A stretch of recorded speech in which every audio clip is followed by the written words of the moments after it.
शांभवी, काय करतेस? हे झालं का काम? अगं ही सिरियल मधले सगळे नवरे असे का असतात ग? किती भीती वाटते मला. शी. अगं ते खरे थोडी असतात. मग खऱ्या आयुष्यात ते खूप वेगळे असतात. खरंच. येस. आणि ते कसे असतात आणि कसे वागतात आणि काय करतात हे तुम्हाला आज कळणार आहे. So guess the guess. या चुकीच्या मुलीशी लग्न केलंय आणि हिने एका चुकीच्या मुलाशी लग्न. तर तेव्हाच ठरलं म्हणजे मनात की याच्याशीच लग्न करायचं.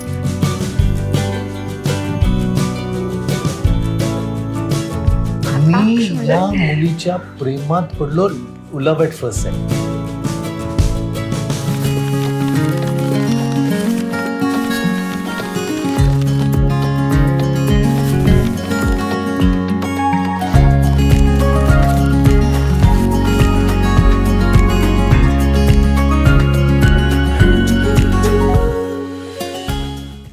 नमस्कार, मी रुजुता देशमुख. द अनुरूप शोमध्ये तुम्हा सगळ्यांचं पुन्हा एकदा मनापासून स्वागत. आम्हा कलाकारांच्या बाबतीत ना कधी कधी असं होतं की आम्ही जी व्यक्तिरेखा साकारतो तसेच आम्ही आमच्या वैयक्तिक आयुष्यात आहोत असा समज होऊ शकतो, किंबहुना तसा समज होतोच. तर आज जी व्यक्ती इथे आलेली आहे, जो कलाकार इथे आलेला आहे, त्यांच्याविषयी जर तुमचा काही समज झाला असेल तर तो पूर्णपणे चुकीचा ठरणार आहे. स्वागत करूया दिग्गज कलाकार मिलिंद गवळी आणि त्यांच्या पत्नी दीपा गवळी यांचं. नमस्कार. द अनुरूप शो मध्ये तुम्हा दोघांचंही मनापासून स्वागत. थँक्यू. वा, छान वाटलंय तुम्ही दोघं आलाय, ते मला खरंच खूप मस्त वाटलंय. तर तुम्हाला कसं वाटतंय दीपाताई? तुम्हाला कसं वाटतंय? मला पण आता थोडी थोडी सवय झाली आहे. तिसरं आहे माझं हे हो interview, ना, त्यामुळे. कारण तसं आम्हाला तुम्ही दिसत नाही फार कुठे पब्लिकली. हो ना. हा, कमी असते Correct. खूप कमी. आता तुमचा खूप मोठा अनुभव आहे संसाराचा आणि त्याविषयी आपण गप्पा मारणारच आहोत. पण आपल्या या पॉडकास्टची सुरुवात आपण एका गेमनी करतो ज्याचं नाव आहे कॉल युअर बे. आता बे म्हणजे BAE ही जेनझी टर्म आहे, बिफोर एनीवन एल्स. म्हणजे आपला जो पार्टनर आहे तो सपोजेडली बिफोर एनीवन एल्स असं ही तरुण मुलं म्हणतात. तर जेव्हा तुम्ही, मला वाटतं 44 वर्ष झाली आहे तुम्ही एकमेकांना ओळखता, बरोबर? त्या काळात जाऊन तुम्हाला एकमेकांना एक फोन लावायचा आहे आत्ता इथे, तेव्हा तुम्ही कसे होतात, तेव्हा तुम्ही एकमेकांशी कसे बोललात, आणि तेव्हा लँडलाईन्सच असतील अर्थात. तर तो एक फोन कॉल आमच्यासाठी इथे होऊन जाऊ दे. त्यावेळेला लँडलाईन म्हणजे ट्रंक कॉल बुक करायला लागायचं आणि STD हे नंतर आलं. बरोबर. तर ट्रंक कॉल बुक करून मग तो टाइम सांगितलं जायचा की हा वो लाईन पे है. आणि मग परत यायचा फोन. परत त्यावेळेला माझ्या घरी फोन नव्हता आणि तिच्याकडे फोन होता आणि त्यामुळे ते मला आठवतं ते सगळं. ही कुठली दोन शहरं? मुंबई आणि धुळे. धुळे. हां, ती धुळ्याला होती, मी मुंबईत होतो. STD आमच्या खाली ऑफिसमध्ये एक STD चं फोन होता आणि आमचे काका तिकडे त्या ऑफिसमध्ये होते, ते इन्स्पेक्टर होते. आणि त्यांनी मला सांगितलं की करत जा रे, माझ्या ऑफिसमध्ये STD असतो.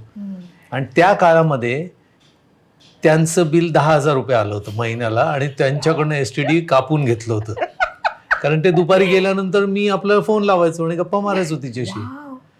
तर त्या काकाने सांगितलं की धन्यवाद, तुझ्यामुळे माझाही फोन कट झालेला आहे. आता त्यांनी काढून घेतला माझ्याकडनं फोन. माझं चुकलं, मी माझं तुला चुकलं, सांगितलं की खूप तू चुकलं. म्हणजे त्यांनी थोबाडीतच मारून घेतली असेल की मी, कारण इतकं बिल कधीच आलं नव्हतं कोणाचंच. आणि तेव्हाचे 10,000 म्हणजे तेव्हाचे काय 10,000. मग त्यातला एखादा फोन आमच्यासाठी. मी ट्रंक कॉल तुमचा वाजला हा. ट्रंक कॉल घ्या. कसं पण हॅलो. आपण काय बोलायचं का? मलाच आठवत नाही आता. एवढे चला. कॉल केलेत अरे तुम्ही. हो. आणि हा, मला आठवत तुला फोन लागला का? लागला फोन घ्या. हॅलो दीपा, हा मिळेल. कशी आहेस का? मस्त आहे, छान आहे, आठवण येते. हो ग, मला पण आठवण येते. किती दिवस झाले ग आपण भेटलो नाही, 6 महिने झाले. हॅलो. आता मी पण वाट बघते कधी मुंबईला यायचं आमचं ठरतंय, ते बघते मी पण. ये ग लवकर ये. आणि मला 2 आणखीन दुकानं सापडली ज्याची नावं दीपा आहे. चर्चगेटला आहे. परवा मी फिरता फिरता ते नाव बघत होतो, तुझी आठवण काढत होतो. हो, तुझं पत्र मिळालं, माझ्या नावाखाली अंडरलाईन केलं होतंस, मला ते कळलं. हो. आणि मी लिहायचं ना ते 143444. हा, ते कोणाला कळायचं नाही. कोणी पत्र वाचलं तर तुला कळतं ना काय ते. हो, मला कळतंय की 1 म्हणजे आय, 2 म्हणजे आय नाही 1 4 3 म्हणजे आय लव्हचं 1 2 3 4 आणि यू म्हणजे 3. वा वा. असं होतं ते कोड लँग्वेज. Code language. या आई कशी आहे? नाही, छान आहे. आता ठेवते फोन. खूप belated होते फोन. त्यांना अख्खा वेळ हे करायचं नव्हतं खरं तर. बरं, ज्या गप्पा मी मारायचो त्या तर तिने मारल्याच नाही. हो ना? कारण त्यांना थोडस ऑकवर्ड वाटत. पण ते आठवण येते हा शब्द हा बऱ्याच वेळेला माझ्या कानात तो घुमतो की आठवण येते. किती गोड. आम्हाला एकमेकांची आठवण यायची आणि फार भेटणं व्हायचं ना. 6 महिने निघून जायचे ना त्या सगळ्या प्रोसेसमध्ये. त्यामुळे 6 महिन्यानंतर ती येईल. ते पण आम्हाला परमिशन घेऊन आमचं लग्न ठरलं होतं. बर, पण मग आम्हाला ते सगळंच सांगा की तुमची ओळख कशी काय आणि तुम्ही प्रेमात कसे पडलात आणि मग पुढचं. सांग. तुम्ही सुरुवात करा. एकतर ना माझ्या शिक्षणाची बोंब होती सुरुवातीपासून. म्हणजे 5वीत मला ढकललं होतं. 7वी 8वीत 5 विषयामध्ये नापास होणं म्हणजे माझ्यासाठी काही फार हे नव्हतं. म्हणजे नॉर्मल होतं ते. 10वीला हा पास होऊच शकत नाही, कारण शाळेत पास करायचे, ढकलायचे. 2 विषय जरी गेले असले तरी पुढे ढकलायचे, काहीतरी ग्रेस मार्क द्यायचे. तर 10वीला माझ्या बहिणीने शेगावला एक नवस बोलला होता की माझ्या भावाला देवा प्लीज पास कर, कारण त्याचे काही लक्षणं दिसत नाही पास व्हायचे होते. आणि मी पास झालो. ते पण आमच्या वर्गीस टीचर होत्या ना, त्यांनी बोर्डाला नावं दिली होती क्रिकेट खेळणाऱ्यांची वगैरे. त्यामुळे पास झालो. काही लिहिलं काहीच नव्हतं मी, मला आठवतं. तर नवस फेडायला कुठे शेगावला जायचं, तर जळगावला आमच्या देशमुख फॅमिली वडिलांच्या परिचयाचे होते. पोलीस खात्यातच होते ते वडिलांसारखे. त्यांच्या मावशींच्या बहिणीचं लग्न होतं, म्हणून जळगावला लग्न अटेंड करू आणि आपण जाऊ. तर माझी चिडचिड झाली होती, मी नाही येणार असं करत आईने मला जबरदस्ती त्या जळगावच्या लग्नाला नेलं आणि तिकडनं शेगावला जायचं. मी वैतागूनच गेलो. सकाळी उठल्या सकाळी पोचली ती एसटी तिकडे जळगावला. आणि मला त्या लग्नाला कसं बसं मी गेल्यानंतर मला एक लाल ड्रेसमधली लांब केस सुंदर मुलगी दिसली आणि मी प्रेमात पडलो. मी या मुलीच्या प्रेमात पडलो. Love at first sight.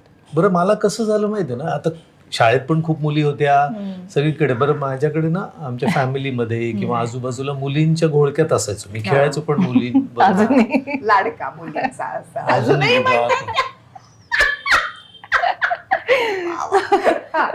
हा, त्याच्यावर आपण बोलू. तर तिथे सुंदर लाल ड्रेसमधली ती मुलगी मला दिसली आणि आई बाजूला बसली होती. आईला म्हटलं, उमा मला या मुलीबरोबर लग्न करायचं. 10वी पास लगेच.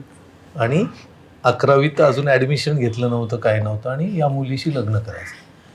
तर मग माझीच मम्मा नदी. मम्मा म्हणाली किती गोड आहे, ही बहुतेक वंदनाची बहीण आहे. वंदू इकडे ये. मग वंदू मम्मा दोघी बसल्या आणि म्हणते, वंदू हा बघ काय म्हणतोय की ही जी बहीण तुझी धाकटी बहीण आहे ना, हो दीपुली, तर तिच्याशी लग्न करत. मावशी किती छान, जर त्या दोघांचं लग्न झालं तर आपण कुटुंब एकत्र येईल वगैरे. त्या दोघींचं चालू झालं. मी बघितलं. बरं, मी हिला हात केला होता असा आणि तिने तिच्या भावाच्या पाठी मागून असा मला हात केला होता. तिथे कन्फर्म झालं की तिलाही मी आवडतो वगैरे. बोलणं नाही, काय नाही. त्यानंतर ती त्या अँबॅसेडर गाडीमध्ये भावाबरोबर बसली, गेली निघून. माझं फिक्स झालं की या मुलीशी लग्न करायचं. वंदूला कळलं, आईला कळलं, बास. मग वंदू तिच्याशी बोलली का काय, पुढे काय झालं. मग आम्ही फोनवर पण नव्हतो बोललो. मग एकदा 6 महिन्यानंतर हे शॉपिंगला मुंबईत आले आणि ही आणि हिची मोठी बहीण म्हणजे वंदू 3 नंबरची म्हणजे 2 नंबरची, आणखीन 2 नंबरची 3 नंबरची म्हणजे याच्यापेक्षा मोठी भावना, हे दोघी आमच्या घरी आले होते. आणि त्यावेळेला मी 11वी मध्ये हम बच्चे हिंदुस्तान के नावाचं पिक्चर करत होतो, शूटिंग. मी त्यावेळेला शूटिंगला गेलो होतो आणि हे घरी येऊन गेले. आणि मी रात्री घरी पोचलो, मामा मामी वगैरे सगळे आले होते. आणि पोचल्यानंतर घरी गेल्या गेल्या मी थकून बिकून आलो होतो, शूटिंग करून आलो वगैरे, ते असं करत. तर आता जेवायला वाढते वगैरे. आणि बोलता बोलता मम्मा मला म्हणाली की अरे त्या भावना आणि दीपा येऊन गेल्या दुपारी. टॉंग तार पेटली, दीपा आली होती. हा बरं, आज रात्रीच्या 9 वाजताच्या ट्रेननी ते धुळ्याला परत जाणार आहे, त्यांना खूप भेटायचं होतं तुला वगैरे. म्हटलं 9 वाजताच्या ट्रेनने जाणार आहे? कुठे? Dhula train, Dadar Dhula, Amritsar express. मी जे म्हटलं मम्मा मी जातो, इतक्या लांबून आले होते, मी भेटून येतो. मम्मा म्हणे अरे मामा आले, मामी आले. म्हटलं नाही नाही. अरे जेवायला. म्हटलं नाही मम्मा मी चाललो. मी गेलो तिथे ट्रेनमध्ये. तो दादरचा 6 नंबर प्लॅटफॉर्म तू जर बघितला असेल ना, इतका प्रचंड मोठा आहे. कसं शोधायचं? तिथे मी ती ट्रेन कुठली तेही माहिती नाही, फक्त धुळ्याला जाणारी ट्रेन. मग मला कळलं की एक ट्रेन येते 9:30 वाजताची का काहीतरी. मग मी तिकडे चक्रा मारत बसलो. मग ती कळली 9:30ची ट्रेन 11:30ची झाली. 2 तास मी 2 तास चक्रा मारल्या.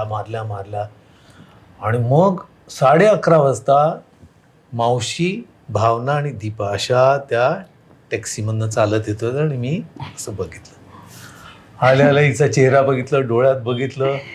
आणि काय करावं तर मावशीची बॅग घेतली, भावनाची बॅग घेतली. मग भावना बरोबर गप्पा मारत बसलो, तिच्याशी बोललोच नाही. आणि काय कळेना ना काय कसं बोलायचं, बोललो नव्हतोच आम्ही एकमेकांशी. मग ती ट्रेन अजून आली नव्हती, प्लॅटफॉर्मवरच मावशीशीच गप्पा. मग मावशी अरे असं तसं. मग भावनानी तिचं साखरपुडा झाला होता, ते अल्बम दाखव, हे दाखव. हिच्याशी बोललोच नाही. बरं ती आली ट्रेन आल्यानंतर त्या ट्रेनमध्ये मावशीला चढवलं. मग भावना गेली. मग ही अशी वरती गेली आणि मी त्या 2 बॅग घेऊन ती ट्रेनमध्ये चढणं. म्हणून आता ट्रेनमध्ये जाईल त्याच्या आधी सांगू म्हटलं दीपा आय लव्ह यू. काय हिंमत आहे. आणि तिने असं वळून, मी याचीच वाट बघत होती. झालं कन्फर्म. ट्रेनमध्ये त्या बॅगा ठेवल्या, बाहेर थांबलो, ट्रेन गेली, टाटा टाटा केला आणि गेले. खूप वाईट वाटलं अरे गेली. त्याच्यानंतर परत 6 महिने, वर्षभर हिंमत आली दादा ही असं? माहिती नाही काय होतं. इतक्या मुली भेटलो ना तर नॉर्मल मैत्री वगैरे व्हायची किंवा त्यांच्या बऱ्याच जणांशी कोणी नातेवाईकांनी पण लग्न ठरवून ठेवलं. माझी लग्न आमची मुलगी मोठी झाली ते आमच्याकडे ते असायचं ना की अरे मस्त वडिलांच्या आहे. मित्राची मुलगी. मग असं ते. पण मला कुठलीच मुलगी आवडायची नाही. हिच्या बाबतीत एक काहीतरी प्रॉब्लेम होता माझा की माझे ना कान लाल व्हायचे. हिला भेटलं की ना हे असे माझे कान असे लाल व्हायचे. तर मला कळायचं की कुठल्या मुलीबरोबर असं होत नाही, हिच्या बाबतीत कसं काय होतंय. आणि पण माझं ते कन्फर्म होतं. मग घरातल्यांनी ठरवून टाकलं. हे कुठलं साल होतं साधारण? हे 83. आता मला तुम्हाला विचारायचं, तेव्हा तुम्हाला काय वाटलं होतं? म्हणजे तुम्ही जेव्हा पहिल्यांदा यांना बघितलं होतं तेव्हा मी मनात असं बघितल्याच हा की अरे हाच असं तेव्हाच ठरलं म्हणजे मनात की याच्याशीच लग्न करायचं. असं थॉटच नव्हता सेकंड. आणि मग तुम्ही पण वाट बघत होतात की हे काहीतरी बोलतील तुमच्याशी.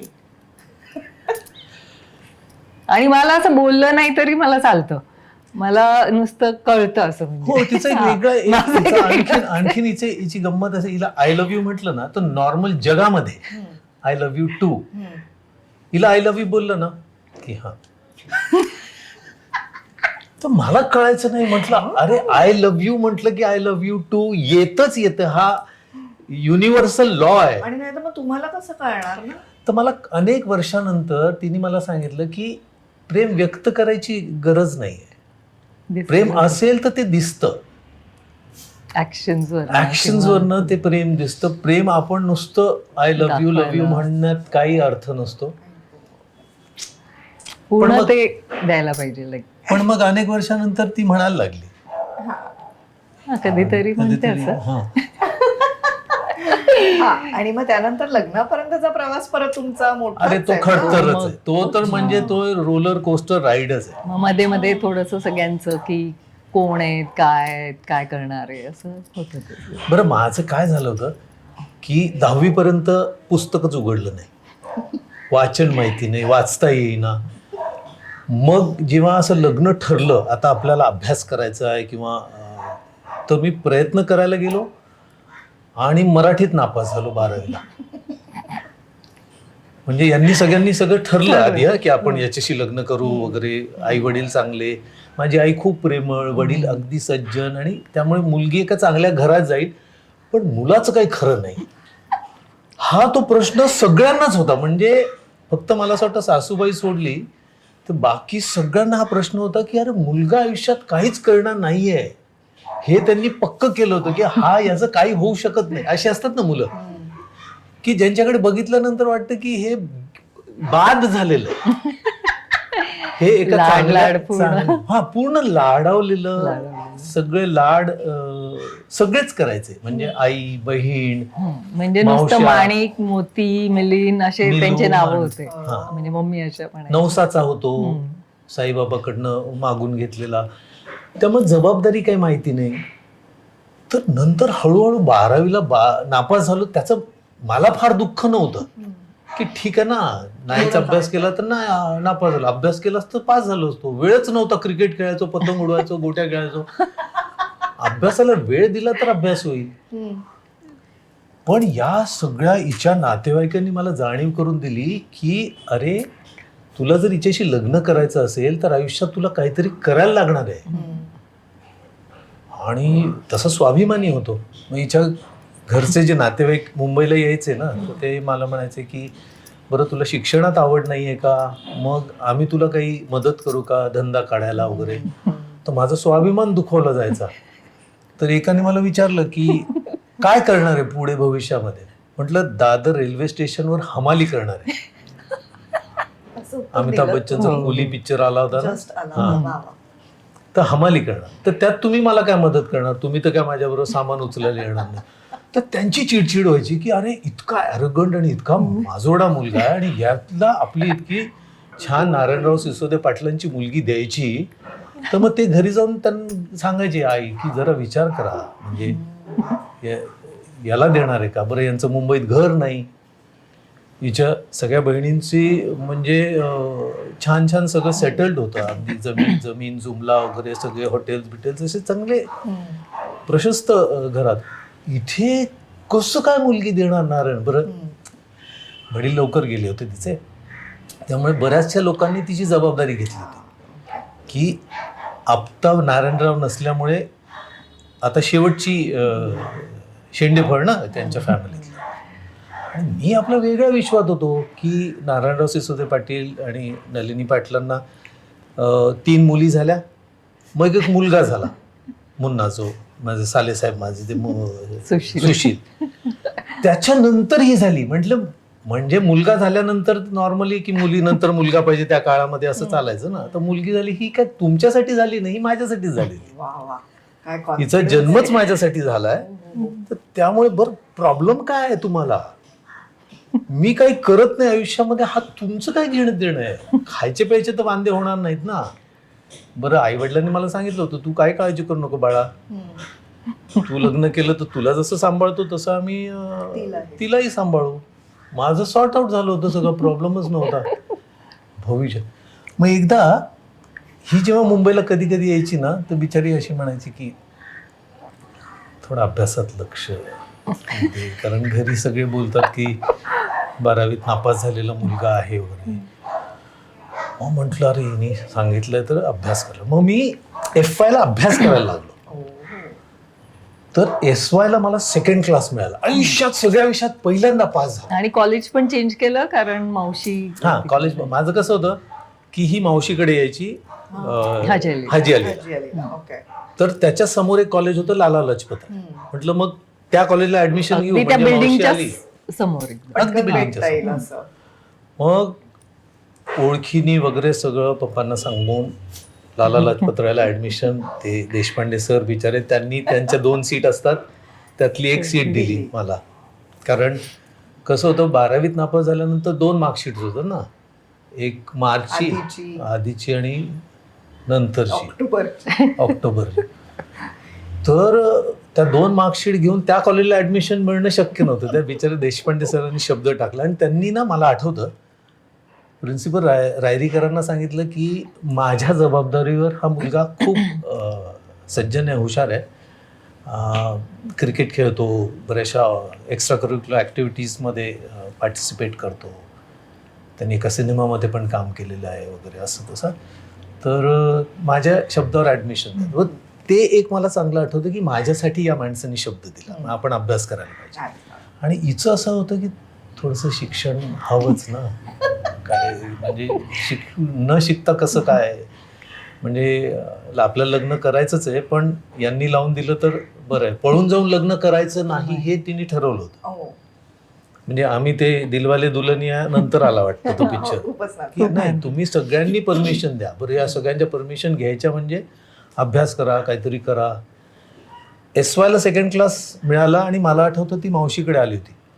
मी तिला म्हटलं 1 मिनिट इकडे, कॉलेजमध्ये घेऊन गेलो आणि तिला दाखवलंय बघ मी सगळ्या विषयात पास झालो आणि 2nd क्लास मिळाला. म्हणजे 2nd क्लास, 1st क्लास मिळाला. पण म्हटलं अरे बापरे, आयुष्यात कधी 1st क्लास मिळाला नाही. म्हटलं प्रयत्न करतो, तू नको काळजी करू, प्रयत्न करतो. मग TYला नाटकं बंद, नाटकात काम, त्या जवळजवळ 15-16 नाटकात काम केलं होतं त्या कॉलेजमध्ये, जुलूस, बादल सरकारांचं ते सगळं. TYला मी लायब्ररी आणि लेक्चर्स अटेंड करायचे आणि TYला 1st क्लास मिळाला. Direct 1st class. डायरेक्ट TYला मी कॉलेजमध्ये काहीतरी माझं चांगलं हे आलं होतं, नंबर आला होता आणि मी 1st क्लास आयुष्यामध्ये पहिल्यांदा मला TYला मिळाला. ही प्रेमाची ताकद आहे ना, बापरे. म्हटलं आता शिक्षण ग्रॅज्युएट आहे मुलगा, काय करतो तर ग्रॅज्युएट झालेला आहे. लगेच MCOMला ऍडमिशन घेतलं, लगेच लॉ कॉलेजला ऍडमिशन घेतलं, लगेच बॉम्बे याला CA एंट्रन्स. म्हटलं हे नाही तर मुलगा CA करेल काय. आणि सिनेमाकडे कल होताच. ग्रॅज्युएशन पर्यंत 3 सिनेमे केले होते मी,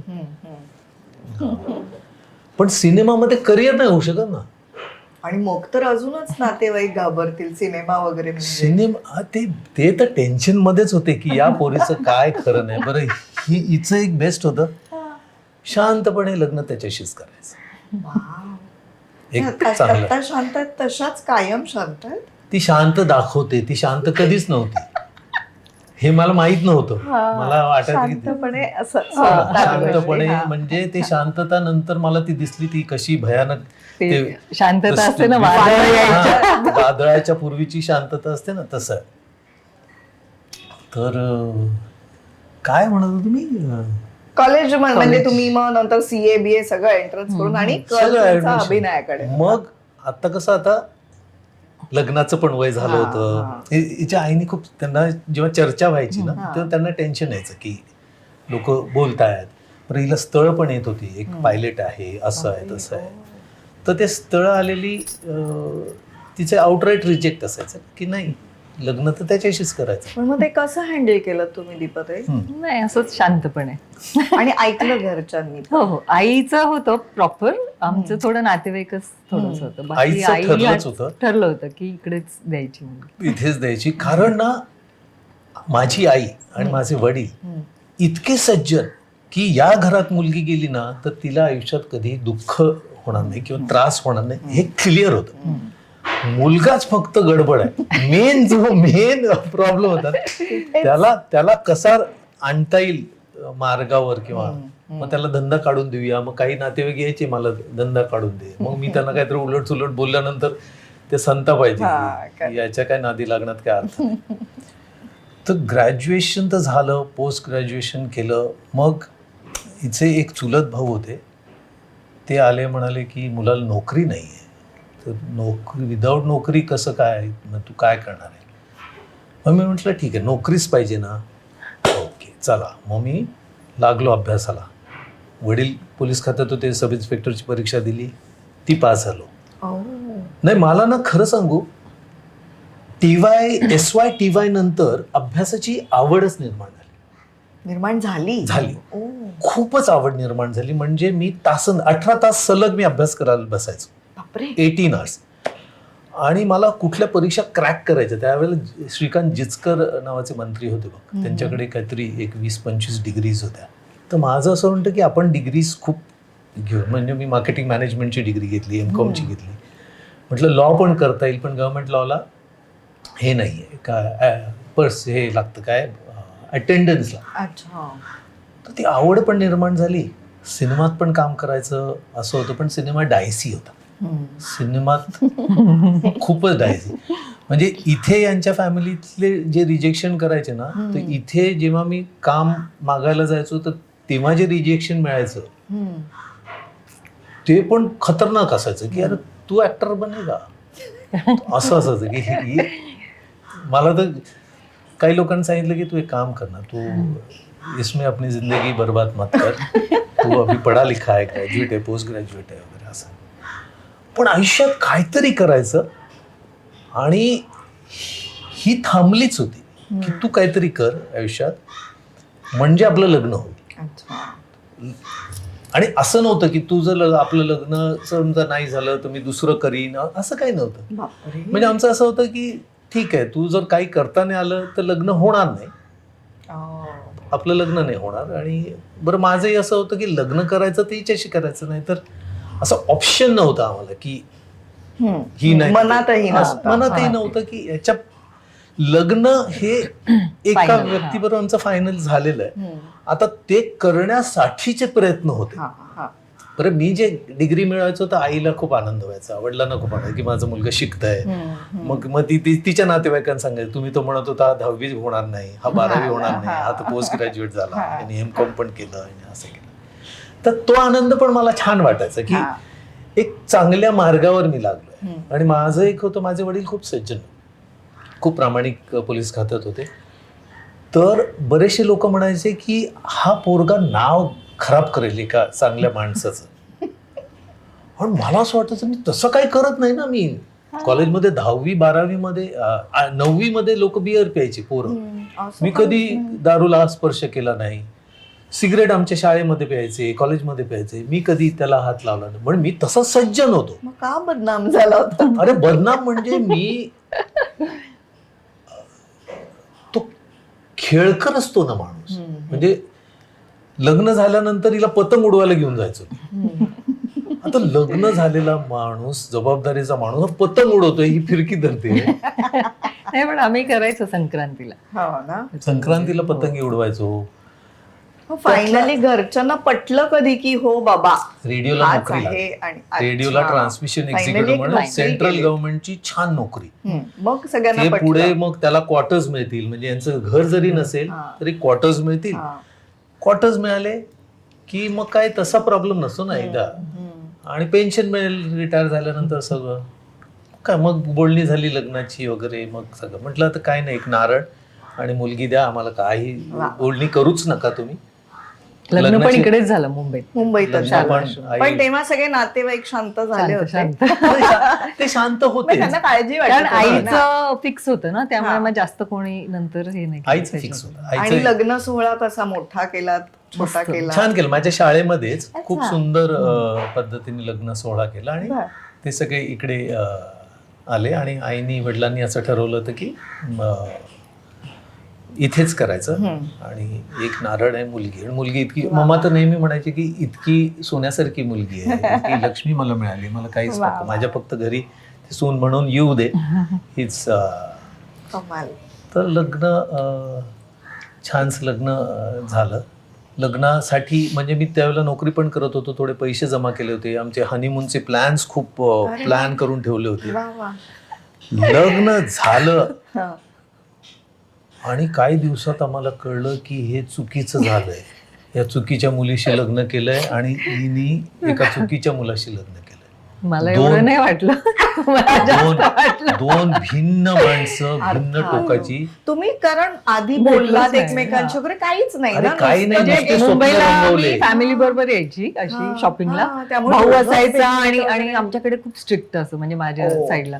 मग ते परमिशन मग हा जाते का मी तुला सोडतो, हम्म. भाऊ म्हणायचा माझा, अर्ध्या आणि लगेच तासात. अर्ध्या तासात घ्यायला येतो तुला. हा मग अर्धा तास तो सोडणार, तेवढं ते काय? मग shopping ते अर्ध करणार. लक्ष माझं ते नाही नाही नाही मुन्ना येणार आहे, सुशील येणार, ते त्याच्यात मग हे म्हणायचे सारखं हिचं ते मुन्ना येणार आहे, सुशील येणार आहे. ते म्हणलं तू तुझं माहेर. ते त्यामुळे त्यांना लग्न खूप- झाल्यावर लग्न- खरं तुम्ही एकमेकांना हा. ओळखायला ओळखायला. सुरुवात हो. केली. ते लिव्हिंग रिलेशन वगैरे हा प्रकार आमच्या वेळेला काहीच नव्हता. बरोबर. म्हणजे आता उदयअण्णा ते वारले आता माझा recently. भाऊ. भाऊ तर खूप सपोर्ट करायचा. त्यांनी पण पळून जाऊन लग्न हा. केलं होतं. हो. तो आम्हाला खूप सपोर्ट करायचा. एकदा पुण्याला तो हिला घेऊन आला, तर म्हणे हा, शिवाबाबी पुण्याला आले, तर दीपुली चल आपण मुंबईवरनं मिलिंदला बोलून घेऊ. मग गेलो भेटायला. तर म्हणा आता रात्री कुठे जातोय, आपण हॉटेलमध्ये उतरतो, तुम्ही दोघे इथे राहा, लग्न तर ठरलंच आहे आता, आणखीन वर्ष 1.5 वर्षात लग्न होणं. थोडं लग्नाच्या आधी एकत्र हॉटेलमध्ये राहायचं शक्यच नाही. नाही, आणि मी पण म्हटलं अरे असं नाही, तसं कसं.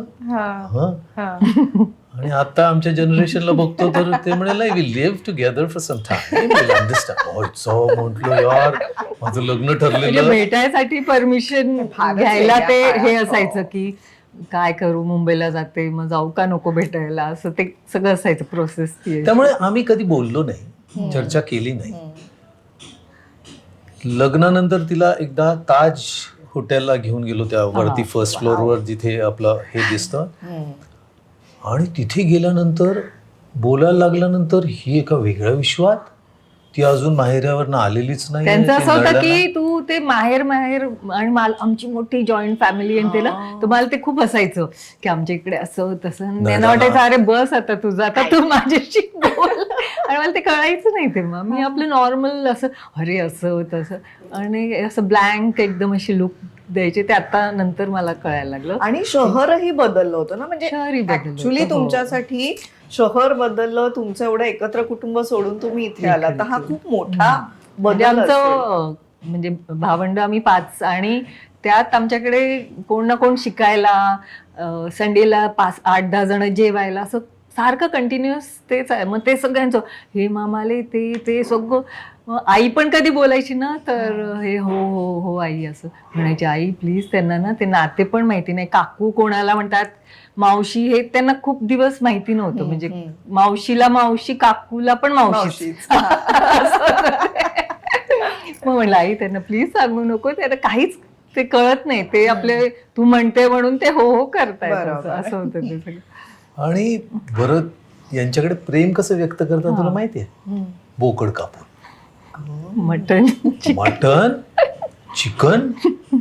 बरं मी आमच्याकडे तसं खाली खायचं, जायचं, पण मी हा. तसं हळूहळू व्हेजिटेरियन होतो किंवा इतकं जास्त मटणाचं मटन नव्हतं नव्हतं किंवा इकडे, काय. चिकन वगैरेच खायचे ओके. मुंबईला. बरं हिला अध्यात्माची आवड, देवाची आवड, म्हणून आम्ही देवळात वगैरे गेलो तर देवळाच्या बाहेर गेल्यानंतर चिकन काय खाणार, चिकन. तंदुरी. पण मला असं वाटायचं की हे काय, 12 नंतर हा order उपास करा. असेल, एक हा. तर म्हणजे उपास आहे माझा, कडक उपास हा, उपास. कडक, हा. आणि मग 12 वाजता, 12 वाजले मग की order चिकन खाणार, द्यायची. की उपास 12 वाजेपर्यंत. म्हटलं ही कुठली पद्धत आहे. आमचं तर 6 महिने जे काय बोंब झाली आयुष्याची, बापरे. बाप रे बाप. म्हणजे तुला खरं सांगू, मला असं झालं की मी ज्या मुलीवर प्रेम केलं ती ही नाही. हा. एकतर आणि हनीमूनला गेलो तर साऊथला गेलो, आणि माझं खानदेशचं माहेर आहे, आणि इकडे साऊथचं ते मला नारळ, ओलं नारळ आणि ते तेलाचा तो स्मेल, आणि ते मला ना असं हे व्हायचं म्हणजे. आणि यांच्याकडचं जेवण पण असं ना, आमचं ते तिखट आणि तेल असं सगळं, आणि मला ना असं हे व्हायचं, ते घोळायचं तोंडात ते बरं जेवण. आमचं कसं होतं, माझे आजोबा, वडील, मी, आम्ही जेवायला बसलो की ताट वगैरे सगळं पुसून, एक सुद्धा एक दाणा असेल तर ती चिमणी खाऊ शकते वगैरे, असं तसं असं. आणि हिने एक घासला भाज्या म्हणजे मला नाही, क्वचित भाज्या खाल्लेल्या होत्या, त्यामुळे भाज्या खायच्या नाही. अशी थोडं थोडं बाजूला अशी करायची. हा. बरं, यांच्याकडे लोणचं मटणाचं. अरे यार म्हटलं हे काय प्रकार आहे हा. बरं, मी हनीमून प्लॅन केला होता. किती वर्ष, 1.5 वर्ष हनीमून प्लॅन करत होतो. कुठे? तर मुंबईवरनं फ्लाईट घ्यायचं चेन्नई, चेन्नईवरनं बोट पकडायची पोर्ट ब्लेअर, पोर्ट ब्लेअरला मस्त अंदमान्सला ते व्हर्जिन वॉटर्स वगैरे असं, तिकडनं शिप घ्यायची कॅलकटा, कॅलकटावरनं फ्लाईट घेऊन इथे, असं असं प्लॅन करून बुकिंग झालं. लग्न झालं. लग्नानंतर मम्मी तिला सांगितलं की तुला सरप्राईज आहे, आपण पूजा बिजा झाली की जाऊ. त्या 4थ्या दिवशी आपण चेन्नईवरनं बोटीने पोर्ट ब्लेअर. तर नाही, मला बोट वगैरे नाही, मला पाण्याचा फोबिया आहे. म्हटलं ग बुकिंग झालं आणि जहाज आहे मोठं, जहाजामध्ये काय पाण्याचं तसंच आहे. मी नाही, माझं एकदा नाही म्हणजे मग आणि नाही. एकदा नाही म्हणजे ना, अरे यार नाही म्हणजे ते ऐकायचं सुद्धा नाही, नाही नको. म्हटलं हे का प्रकार आहे? नाही म्हणजे स्ट्रॉंग हेड Strong. एकदम स्ट्रॉंग, म्हणजे बापरे इतकं स्ट्रॉंग हेडेड आहे की म्हणून इतकी वर्ष थांबल्या पण ना तुमच्यासाठी. हो थांबली. आणि त्याच्यानंतर मग मम्मी सगळं चेंज केलं, ते कॅन्सल करून. म्हटलं कुठे जायचं? तर मला म्हणाली उटी. म्हटलं अगं ऐरा गैरा सगळा जो त्या काळामध्ये जायचो तो उटीला जायचा. म्हटलं इतकं आपलं 9 वर्षाचं एकत्र आपलं प्रेम, आणि त्याच्यानंतर हनीमूनला काहीतरी नॉवेल्टी तर पाहिजे की हनीमूनला कुठे गेले तर पोर्ट ब्लेअर होतं तर तुला नको, ठीक आहे. मग म्हटलं उटी ना, मी काम करतो, तुला मी उटीपेक्षा छान जागा दाखवतो. तो कोडाईकनालचं कार्ल्टन हॉटेल. कार्ल्टन हॉटेलला गेलो. म्हटलं तुला मंदिरं आवडतात तर तिकडनं मदुराईला जाऊ, तिकडनं आपण कन्याकुमारीला जाऊ, तिकडनं केरलाला मी एक फिल्म केली होती कोचीनला, त्यामुळे तिथे केरलाला जाऊ, आणि केरलावरनं गोव्याला ताज विलेज. बुकिंग झालं सगळं. आणि इतका सुंदर प्लॅन मस्तपैकी आम्ही गेलो. तिथे कोडाईला गेलो. आता कोडाईवरनं 2-4 तासावर मदुराई खाली. मदुराईवरनं पुढे गेलं तर कन्याकुमारी. मदुराईला गेल्यानंतर मला काय म्हणते, मला कन्याकुमारी नाही, मला उटीला जायचं. मी माझं असं झालं की यार हिला कळतंय का? मी तो मॅप, बरं त्या काळामध्ये मोबाईल नसायचे ना, तर तिला मॅप वगैरे दाखवता होती ती बुक असायची ट्रॅव्हलची. ट्रॅव्हल बुक होती माझ्याकडे, इंडिया ट्रॅव्हलची. अरे म्हटलं ते आपण आलोय मदुराईला, मदुराईवरनं परत डोंगर चढायचा आणि तिकडे मागे उटीला जाण्यापेक्षा कन्याकुमारीला जाऊ. छान कन्याकुमारी, 3 समुद्र एकत्र येतात, इंडियन ओशन, अरेबियन सी, आणि तर ते तुला नाही. मला त्यात काही, मला उटीला जायचं होतं. ठरलं लहानपण डोक्यात घेतलं. मग मी मदुराईवरनं सगळं ते कॅन्सल करून, बरं गोवा ताज विलेज बुक होतं. मग मी विचार केला, तिकडनं उलटा मी उटीला गेलो. आणि आता गोव्याला जायचंच आहे. 15 दिवसाची आमची ती ट्रिप होती. उटीला आम्ही 2 दिवस थांबलो. मग तिला म्हटलं एक काम कर, आपण उटीला आलोच आहे तर म्हैसूर बँगलोर करू आणि बँगलोरला जाऊ. आणि बँगलोरला आमचं खूप मोठं भांडण झालं. भांडण म्हणजे आता मी रात्री ना गंमत म्हणून तिला घाबरवलं की त्या एक आम्ही कॉटेज बुक केलं तर आपण गंमत करतो ना, तर घाबरवलं ना तर ती इतकी ते घाबरली की तिची चिडचिड झाली आणि मग बोलायचंच बंद. कसायचं की म्हणजे आवडलं नाही, राग आला की मग बोलणारच नाही, बोलणं बंद. 2 दिवस हनीमूनला एकमेकांशी बोलत नाहीये, काय नाही, बरं हसायचं नाही, सगळे फोटो असे स्ट्रेट ते हसायचं नाही. पूर्वी माझं असं असायचं, एकदम काहीच नाही, असं ब्लँक एकदम चेहरा. काय मुलगी आहे, कोणाशी लग्न केलं मी. नंतर मग मी बँगलोरला 1 दिवस होता आणि दुसऱ्या दिवशीचं फ्लाईट होतं.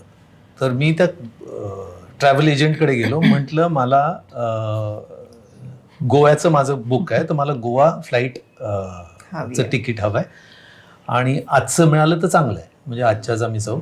आजचं जर नाही मिळालं, उद्याचं मिळालं तर आजचं म्हणजे मला डे टूरचं बुकिंग दे. म्हणते झालं. तिथे गेलो, त्यांनी माझं दुसऱ्या दिवशीचं बुकिंग केलं फ्लाईटचं आणि त्या दिवसाचं नाही, या आजचं बुकिंग केलं आणि आजचंच बेंगलोरचं सिटी टूर केलं. तर मी त्याला म्हटलं, अरे तू थोडा वेडा आहेस का? कसं करू मी जर फ्लाईटनी गोव्याला चाललोय तर मी डे टूर कसं करणार? तो म्हटलं नाही वो तो आपने बोला था तो बुक किया. म्हटलं अरे नाही, लॉजिकल नाही. आणि इनी त्याची बाजू घेतली. नाही पण ते द्यायला लागणार ना पैसे, त्यांनी बुक केलं. झालं. तो माझं असं झालं की अरे तुला कळतंय, त्याला तर कळत नाही पण तू तर नवऱ्याची बाजू घ्यायला पाहिजे ना, की हा लॉजिकलच नाहीये. ते खरं जे काय त्याचं भरलेत ना आता तर देऊन टाका टाकूया असं पैसे, असं ते होतं डोक्यात. का आणि चिडला यांचं होता असं तेव्हा की म्हणून? माझीच चिडला बाजू होता घ्यायला चिडला होता पाहिजे. म्हणून, आणि काय ते झालं. मग आणि परत तिथे रुसवे फुगवे ते अरे यार. छोट्या छोट्या गोष्टी हा, हा. मग ते रुसवे फुगवे. धरून ठेवायचं खूप. आणि मग ती चिडचिड करत गोवा ताजला आम्ही राहिलो. बापरे. आणि हनीमून म्हणजे आमचं एकतर एकमेकांना ओळखायला वेळच मिळाला नाही. बरं घरामध्ये आल्यानंतर फॅमिली एवढी मोठी, आमच्याकडे पण पाहुणे रावणे हा, हे ते. यांच्याकडे कंटिन्युअस असायचंच कोण आणि ना सगळं कोण. दादरला contrast राहायचो ना खाणं पिण्यापासून त्यामुळे म्हणजे इतकी गर्दी असायची की लग्नात माझे मोजे कोणी दुसऱ्यानेच घातले, माझे कपडे कोणीतरी दुसऱ्याने घाईघाईत अरे लग्नाचे कपडे आहेत माझे, तो शर्ट घालून निघून गेला. अरे मी तो डिझाईन करून शिवलेला नाही पण तो पोचला हॉलवर, आता त्याला कसं बोलवा, तू काहीतरी वेगळा शर्ट घाल. हे अशी गर्दीमध्ये आमच्याकडे एक भांडे घासायला एक बाथरूम होती. हा, मोठे मला- क्वार्टर्स होते. मोठे क्वार्टर्स होते आणि तिकडे भांडी घासायला वगैरे असं. तर लग्नाच्या दिवशी मला बाथरूम मिळालीच नाही.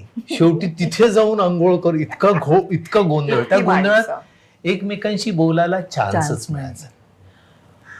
खरं सांगू- लग्नानंतर पण आम्हाला असं बोलता यायचं नाही. बोलता कोण ना नाही कोण कंटिन्युअस माणसं, असायचं. दादर असल्यामुळे इकडनं नाशिकहून कोणतरी आलं, तर इकडनं नंतर मग आलं. आम्हाला कळलं की 9 वर्ष आम्ही एकमेकांबद्दल खूप स्वप्न बघितली.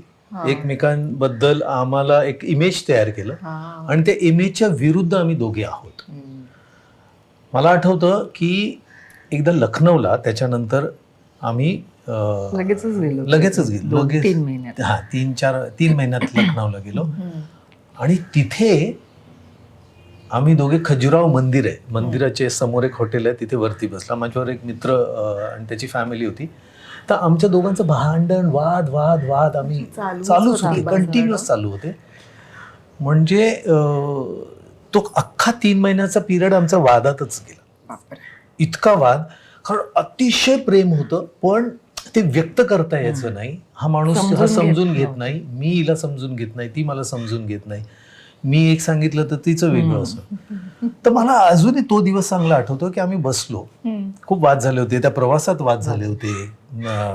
लखनौ ते त्या म्हणजे त्यांनी मला सांगितलं, म्हणायची नाही पण हे असं, मग ते पण असं म्हटल्यावर मग आणखीन आणि मग आणि मला मग मी ते आठवतं खरंच नाही ते तसंच मग तिकडेच मग ती अडून बसायची. बरं ती इतकी अडी आलंय की तिचं चुकीचं असेल ना तरी ते मी म्हटलं सांगते नाही. चूक झालीये, चुकीचं आहे, पण खरं असेल तर मग मी नाही. मग एकदा खजुराहोला मला आठवतं त्या पहिल्या माळ्यावर त्या हॉटेलवर बसलो होतो आणि एकमेकांचे असे हात धरले आणि काहीच बोललो नाही. आणि डोळ्यातनं दोघांच्या पाणी यायला दोघेही तिथे रडलो. का रडलो, कसं रडलो मला आठवत नाही, पण मला तो दिवस चांगला आठवत होता, संध्याकाळ. आणि तेव्हा माझ्या असं लक्षात आलं की आम्ही दोघे एकमेकांकडनं खूप एक्सपेक्ट करतो.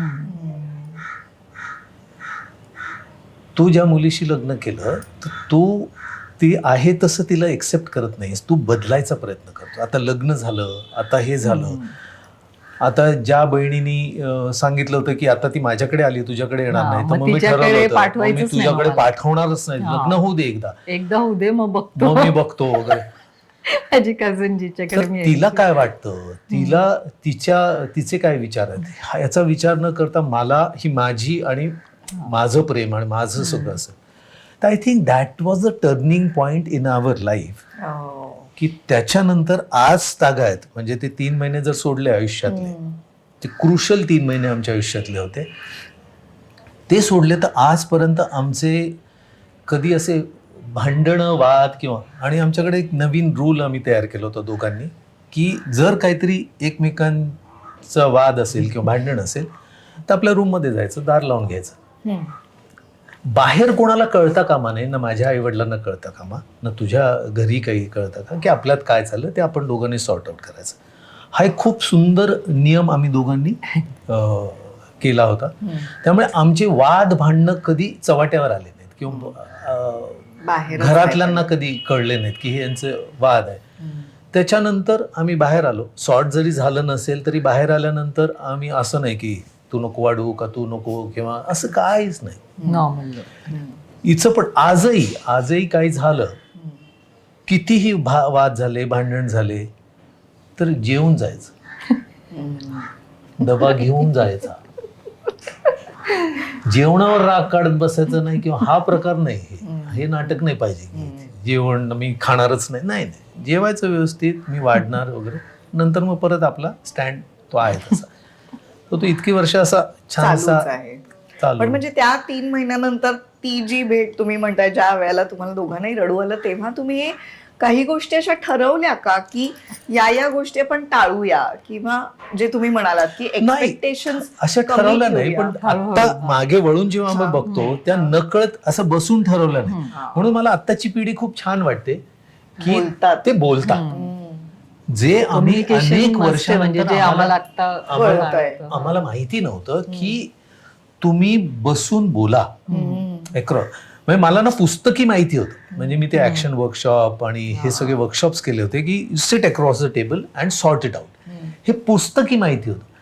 पण हिच्या बाबतीत काय व्हायचं, हिच्याशी बोलायला गेलं तर तिचा स्टँड क्लिअर असायचा आणि मला असं वाटत की ॲरोगंट आहे का, मी नाही बोलत, तुला मी काय बोलतो तर तुला कळत नाही, तू काहीतरी वेगळाच ट्रॅक करू. असं आमचं बऱ्याच वेळेला कम्युनिकेशनचा घोळ व्हायचा, जो कालांतराने गेला. आणि आत्ता तर माझा बफर जे म्हणतात ना की आयुष्यातलं काउन्सिलर म्हणा किंवा कुठे व्यक्त व्हायचं. आता मी ज्या इंडस्ट्रीमध्ये काम करतो, आपण ज्या इंडस्ट्रीमध्ये काम करतो ती बऱ्यापैकी 70-80% टॉक्सिक आहे. ती it's not a normal industry. It's not a normal, म्हणजे नॉर्मल माणसं जगतात तसं आपली इंडस्ट्रीत काम करणाऱ्या लोकांच्या आयुष्यात ते घडत नाही. रोजचा दिवस हा खूपच वेगळा असतो. ॲक्टरसाठी तर आणखीनच, कारण तो इमोशनली ड्रेन्ड आउट होत असतो. तो ही needs somebody who can listen, understand. मी जर एखादा डायरेक्टर मला छळत असेल तर मी त्या डायरेक्टरला सांगणार नाही, मी माझं काम करतो, तुझ्या पद्धतीने पाहिजे. पण आतमध्ये माझं असं होतंय की मी चुकीच्या डायरेक्टरबरोबर काम करतोय, माझ्या मनाला पटत नाही. तर ते जर डेली सोप असेल तर वर्षानुवर्ष तुम्ही तर मग बरेचसे ऍक्टर्स जे सटकतं त्यांचं, बरेचसे ऍक्टर्स सटकलेलं आपण रोज बघतो. मग ते कुठेतरी, तर तुम्हाला घरी आल्यानंतर कोणीतरी असं हवं असतं की जे तुला समजून घेईल, की तुला ती स्पेस दे शांत. तर मला असं वाटतं की इतकी वर्ष, मी आज किती वर्ष या इंडस्ट्रीमध्ये सातत्याने काम करतोय आणि त्याच नवीन मुलगा आल्यासारखं काम करतो मी. की बऱ्याचशा लोकांना असं वाटतं की अरे याचा काय प्रॉब्लेम काय. हा 8-8:30च्या कॉल टाइमला हा 7:30-7:45ला तिथे बसलेला असतो आणि ते शेड्युलर सुद्धा म्हणतात की सर मेकअप रूम नाही उघडली हो अजून ती साफ करायची, तुम्ही का आलं. म्हटलं नाही, करा माझं काही प्रॉब्लेम नाही, मी येतो. तर त्यांना असं वाटतं की अरे याला खूपच कामाची गरज आहे, म्हणजे हा नवीन मुलं असतात ना तसं आहे. पण तो उत्साह आहे. आणि तो उत्साह का आहे तर मला घरी एक असं ॲटमॉस्फिअर आहे की जे मला ती एनर्जी देतं. आय थिंक ते क्रेडिट दीपाला जातं की इतकी वर्षे एका ऍक्टर बरोबर संसार करायचा म्हणजे धन्य, तिचे पायच पकडायला. पण मग मला ते जाणून घ्यायला आवडेल की एकतर ऍक्टर म्हणून आमचं अनिश्चित क्षेत्र, आणि त्यातून मी म्हटलं तसं वेगळ्या शहरातून तुम्ही आलात, घरी वेगळं वातावरण, खाण्यापिण्याच्या वेगळ्या सवयी, ह्याला सगळ्याला कशी तुम्ही सवय करून घेतलीत स्वतःला. मी तशी पटकन अडॅप्ट होते, म्हणजे लाईक मला असं खूप वेळ लागत नाही. मैत्री पण मी बघेन तर मला वाटलं ना केली तर मग मी पूर्ण अशी करते. तर मला असं, आणि सवय होती खूप लोकांची, यांच्याकडे पण तसंच होतं थोडंफार की खूप लोक यायचे. ते असं माझं काही गोष्टी ज्या आहेत ठाम त्या मी धरून ठेवते, आणि पण बाकी तशी मी कूल आहे. पण खाण्यापिण्याचं काय केलं मग. नाही, मला सवय झाली नंतर, सवय झाली ह्या स्टाईलच्या. म्हणजे ते दुधीची भाजी, दुधी काय, टमाटा पण मला माहिती नव्हता खूप दिवस, सगळ्याच्या टमाटा. टमाटा सगळ्याच्यात टमाटा कढीपत्ता म्हणलं अरे नाही असं नाही. पण झाली सवय आता मग. हीच सवय झाली. आणि मी व्हेजिटेरियन पण झाली आहे. 4 हो, बापरे. फुल. म्हणजे 4 वर्ष. मटण मटण मटण खाणारी मुलगी एकदम मला आता तिकडे माहेरी म्हणतात तू ये तुला बघ खावंस वाटेल हे म्हणजे नाही अजिबात. त्याची ती एक प्रोसेस आहे. आता इतक्या Process. वर्षाच्या अच्छा. प्रोसेसमध्ये म्हणजे तिला तिच्या माहेरचे लोक म्हणतात की चुकीच्या घरी लग्न केलेलं आहे, कारण तो खात नाही, त्याच्यामुळे त्या बिचारीला खायला मिळत नाही, म्हणून बघ कशी तब्येत झाली तिची. सगळ्यांच्या तब्येती चांगल्या आहेत तिकडे. चांगल्या म्हणजे जरा जास्तच चांगल्या आहेत चांगल्या त्यांनी आहेत. त्या कमी केल्या आहेत. हा, म्हणजे तुमची हेल्दी आहे 90-100च्या वरती वजन आहे वजनं. सगळ्यांची. त्यामुळे अगदी खाते पिते घर के असं म्हणतात. आणि हीच एक अशक्त किंवा तब्येतीने फार सुटलेली नाही. तर तिला सारखं असं ते म्हणायचंय की काय सासरी खायला मिळत नाही का, किंवा बरं नवरा खात नाही म्हणून तिलाही खायला मिळत नाही. तर मी सारखं असं म्हणायचो की तू खात जा, तुला नॉनव्हेज बरेच वेळेला की नाही, मी तू खात खा होती जा. आता 4-5 वर्ष अगदी झाले मी आताच. सोडलं. तर आणि एकदा अनेक वर्षानंतर तिचा वाढदिवस होता, तर मी तिला प्रेमाने विचारलं की मला सांग की तुला काय गिफ्ट हवंय. तर मला म्हणाली की तुम्ही नॉनव्हेज खायला लागा, ते खाल म्हणजे ते माझ्यासाठी सगळ्यात मोठं गिफ्ट असेल. म्हटलं आता अरे प्रेम देवा, आहे. असं म्हटलं झालं. ठीक आहे, ओके. मग त्या दिवशी सयाजीलाच गेलो होतो आम्ही. बरं, तिला direct. पुण्याला माहिती ना हो, तिथे हो. तिथे त्या टेबलवरच ते बनवतात. मी इतकं खाल्लं. पण त्यांना आवडायचं नॉनव्हेज. हा, आवडायचं म्हणजे इतकं की सगळ्याचा अतिरेक म्हणजे अतिरेक म्हणजे केलं की मग ते non-veg अतिरेक. चा हा, अतिरेक एकदम केला मी. हा. बरोबर. आमच्या घरातले सगळे नातेवाईक खूप वैतागले, कारण कोणी मला जेवायला बोलत नॉनव्हेज करणार आहे का? हम्म. बरं, त्यांनी केलं तर प्रत्येक जण काही 1 किलो 2 किलो वगैरे आणतात ना, त्याचे सगळे पीसेस मी खाऊन टाकायचो. म्हणजे वाडा यांना मी ना नाही. कुठून सांगितलं मी यांना अगं काय असंच झालं होतं. मी घरी रोज अच्छा आज चिकन करणार ना, तर मग ही म्हणायची अहो रोज नसतं खायचं. पण हे जेन्युइनली झालं म्हणजे असं प्रेमापोटी सुरू केलं, पण मग ती सवय प्रेमापोटी लागली. सुरू म्हणजे केलं आम्ही नाही. नंतरचा तो जो पिरियड होता ना ऑलमोस्ट आम्ही 1-2 दिवसांनी एक रेस्टॉरंट हे शोधायचो की हा. अरे कुठे काय छान मिळतं. आणि मग मी तिकडे नॉनव्हेजचा बँड्रा इकडे तिकडे अतिरेक सगळं म्हणजे मी अतिरेकच मोहम्मद केला. अली रोडला हा, आम्ही शालीमार त्या मध्ये याच्यात गेलो शालीमार मध्ये बडा पहिले बडे बघितलं हा, छोटे बडे मियां. मियां, सगळं बरं, सगळं या सगळ्यांना भीती वाटायला लागली की हा बरं येणार घरी हा. केलं नाही ना तर मध्ये वँकीजच्या तिथे जाऊन आणायचं फ्रोझन फ्रोझन तिथेच खायचं आणि मग घरी येऊन जेव. अतिरेक म्हणजे इतका अतिरेक केला. मग दीपा म्हणाली की त्यांचं ते सतत अतिरेक करतात आणि मग एकदम कट म्हटलं मी व्हेजिटेरियन आहे, तुम्ही मला जबरदस्ती खायला सांगितलं तर मी असा खाणार अघोरी माणसासारखं. त्यामुळे 10-12 वर्षापासून मी व्हेजिटेरियनच आहे. म्हणून त्यांना आणि हिला कधीच नाही उलटं म्हटलं. सांगायचं काही मी पण, कधीच की नको सांगितलं नाही खाऊ की तू असं. खाऊ नको. हा ते त्यांचं. 4 वर्षापूर्वी तिला काय वाटलं की ती म्हणाली मी आता व्हेजिटेरियन. म्हटलं अरे शक्यच नाही, तू व्हेजिटेरियन होऊच शकत नाही, कारण तिला ना एखादी नॉनव्हेज डिश लागायचीच, तशी ती मागवायचीच की घरी नाही केलं तरी कुठून तरी मागवायची किंवा. पण तिने 4 वर्षापूर्वी जे काही सोडलं, तिचे घरातले नातेवाईक किंवा आमची लेक मुलगी, तिला पण हा. प्रश्न पडला की मग मम्मा तू ना अंड तरी खा, अंड तरी खा. Protein So we don't eat egg. आम्ही तर मला म्हणतो की egg protein from where will you get protein. म्हटलं वी गेट प्रोटीन, यार हेल्दी. आम्ही प्रोटीन वगैरेचं काय कोणी आम्हाला नाही खायचं. बरं, I am happy that she has become vegetarian. आमचं सोपं झालं ना ग. आम्ही प्युअर व्हेज रेस्टॉरंट मध्ये जातो, घरी प्युअर व्हेज. आम्ही आता हरे राम हरे कृष्णा मध्ये जर जेवायला गेलो तर तिकडे एस्कॉन मध्ये सुद्धा जाऊन छानपैकी जेवतो. स्वच्छ व्हेजिटेरियन जेवण आणि क्लीन असं बाहेरचं सहसा आम्ही टाळतोच. सो कुठेतरी मला असं वाटतं हे लग्नाच्या ह्याच्यामध्ये ना एकमेकांना समजून ऍडजस्ट करत. आता आम्ही काही ठरवून किंवा वी आर नॉट व्हेरी की आपण असं असं काय त्या प्रोसेसमध्ये खूप एकमेकांबद्दल प्रेम आहे, आदर आहे, रिस्पेक्ट आहे की तिच्या मनासारखं करायचा प्रयत्न करूया की ती याच्या मनासारखं करायचा प्रयत्न करता करता आय थिंक हा संसाराचा गाडा इतका छानपैकी इथपर्यंत आणलाय आलाय तुम्ही. आणि तो सुंदरपैकी चाललाय. चाललाय. वा वा. आपण तुमच्या जुन्या आठवणींमध्ये रमलोय, तर आपल्याकडे एक आठवणींची सफर असते. तुमचेच फोटोज आम्ही तुम्हाला दाखवणार आहोत. हो. ते कुठले फोटोज आहे, त्याच्या आजूबाजूला काही किस्सा घडला असेल तर तो असं हे तो lovely, तुम्ही आम्हाला lovely, सांगा. lovely. हो. हा? वा वा. कोण हे आहे? आमचं सगळ्यात छान गच्चीवरचं आहे आमच्या दादर पोलीस स्टेशन, सैतान चौकी आणि पोलीस लांब केस होते माझे आणि मला काहीतरी वेगळं करायचं म्हणून मुंबईला आली आणि माझं एक ठरलेलं होतं याला हजेली आपलं केम्स कॉर्नरला एक हे होतं पार्लर होतं. तिकडे जाऊन डायरेक्ट शॉर्ट केले.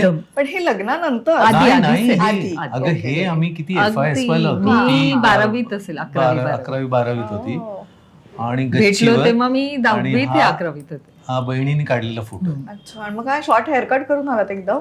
या. माझी इतकी चिडचिड. बरं मी केला सांगताना नेहमी- खरा मी, पण मलाच ते तुम्हालाच बघून नाही मलाच ते कस तरी बरं मी स्वतःला सांगताना बघून नेहमी असं. सांगतो की जळगावला एका हा, लग्नामध्ये मोठं. लांब मग सगळे म्हणतात, केस, लांब लाल केस तर आम्हाला dress. कुठेच नाही दिसत. ती बरं, पहिली हे प्रेमात आठवली काय असेल होतं ना? हा? ती पहिली इमेज आठवली असेल हो ना? मग ते हळूहळू जी माझी चिडचिड झाली ना हा, की ते कुठल्या तिथूनच मुलीशी सुरू झाली की, ती थोडी अरे लांब केस असलेली मुलगी हे काय करून आली आहेस तू, असं मी सांगितलं आणि नाही माझी त्यावेळेला. एकदम स्ट्रेट होते, असं म्हणजे वेणी पण घातली ना ती सुटायची, एवढी सिल्की आणि ओ. स्ट्रेट असे हे होते. ते मला खूप पसायचं, अंड लाव शिक्का काही किती आणि बरोबर. त्यांनी एवढं करायची ना ते. ती बघ ना ती ज्या पद्धतीने हे बघतेय. दादरच्या हो, घरात किती टेरेस वरचा फोटो आहे हा.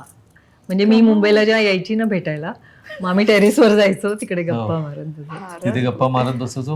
आमच्या वरती पाटील मावशी एक दिवशी आल्या. काय कोण इथे काय मग ओळख करताय? करून घेते. म्हटलं मावशी माझी बायको. हा होणारी. कारण तेव्हा असं चालायचं पण नाही ना, दोन मुलगा मुलगी एकमेकांची गप्पा मारत हो, उभे आहेत, हो. तर ते लगेच खूपच मोठी होतं माणसं ते. काय आहे हा. घरी जा वगैरे असं असायचं ना. पण आमचं तर काय होतं की बायको आहे असंच मी सगळ्यांची ओळख करून द्यायचो की ही माझी बायको आहे. तर त्यांना असं बालविवाह झालाय का याचा तर काय असंच आठवतं की वा, वा, किती फारच गोड बोलली. कमाल. हा फ्रेम केला मी बेडरूम मध्ये आहे आमच्या. हा, किती छान. अगं बाई. Oh my God. हा मिथुनी काढलाय है ना. हो मला कळलंच नाही तिने कधी हा काढला. नेटवर कसा आलाय हा फोटो हा आमच्या प्रायव्हेट अल्बम मधला आहे ऍक्च्युली. हा मिथ्याने टाकलं असेल किंवा चुकून माहिती माझं नाही, त्या याच्यामध्ये जे म्हणजे reel मध्ये मी टाकलं. हा बघितल्यावर मग मिथू बोलली माझी मुलगी की मम्मा मीच काढला, मी हा काढ. मग कधी काढला तू हा हा? दिवाळीच्या नंतरचा पण आहे. हा किती वर्षांपूर्वीचा? हा 6 हम्म. नाही हा दीपा 6-7 वर्षाचा. घरीच घरी घरी. बऱ्यापैकी अंधेरीच्या. केस होते ना म्हणजे हा. किती भारी फोटो. फारच गोड आहे फोटो. बरं आमचे बहुतेक फोटो असेच आहेत जे बाहेर नाही आम्ही out ते नाही टाकत नाही केलेले, किंवा correct. हे नाही. पण बरेच आमचे ही मस्तीखोर असल्यामुळे फोटोमध्ये बरं लेक फोटो काढत असेल, जावई फोटो काढत असेल, तर मग आम्ही खूप नॅचरल फोटो येतात आमचे. बाकी मग पॉडकास्टला तर आम्ही असे असे मला तर ते खूप हे होतं असं Awkward बसायचं. feel हा, होतं, एकदम. किती भारी. हे हा लग्न हा. तुला याचा तर किस्सा तुला माहितीये ना, मी अघोरी किंवा अति करतो जे आहे ना अतिरेक. मी सांगितलं होतं बरं काय होतं लग्नात खर्च करायचा नाही, आपण रजिस्टर लग्न, आता सगळ्यांनाच माहिती आहे तर रजिस्टर लग्न करू. तर माझी आई म्हणाली रजिस्टर लग्न शक्यच नाही, माझ्या मिलूचं लग्न छानच झालं पाहिजे असं तसं.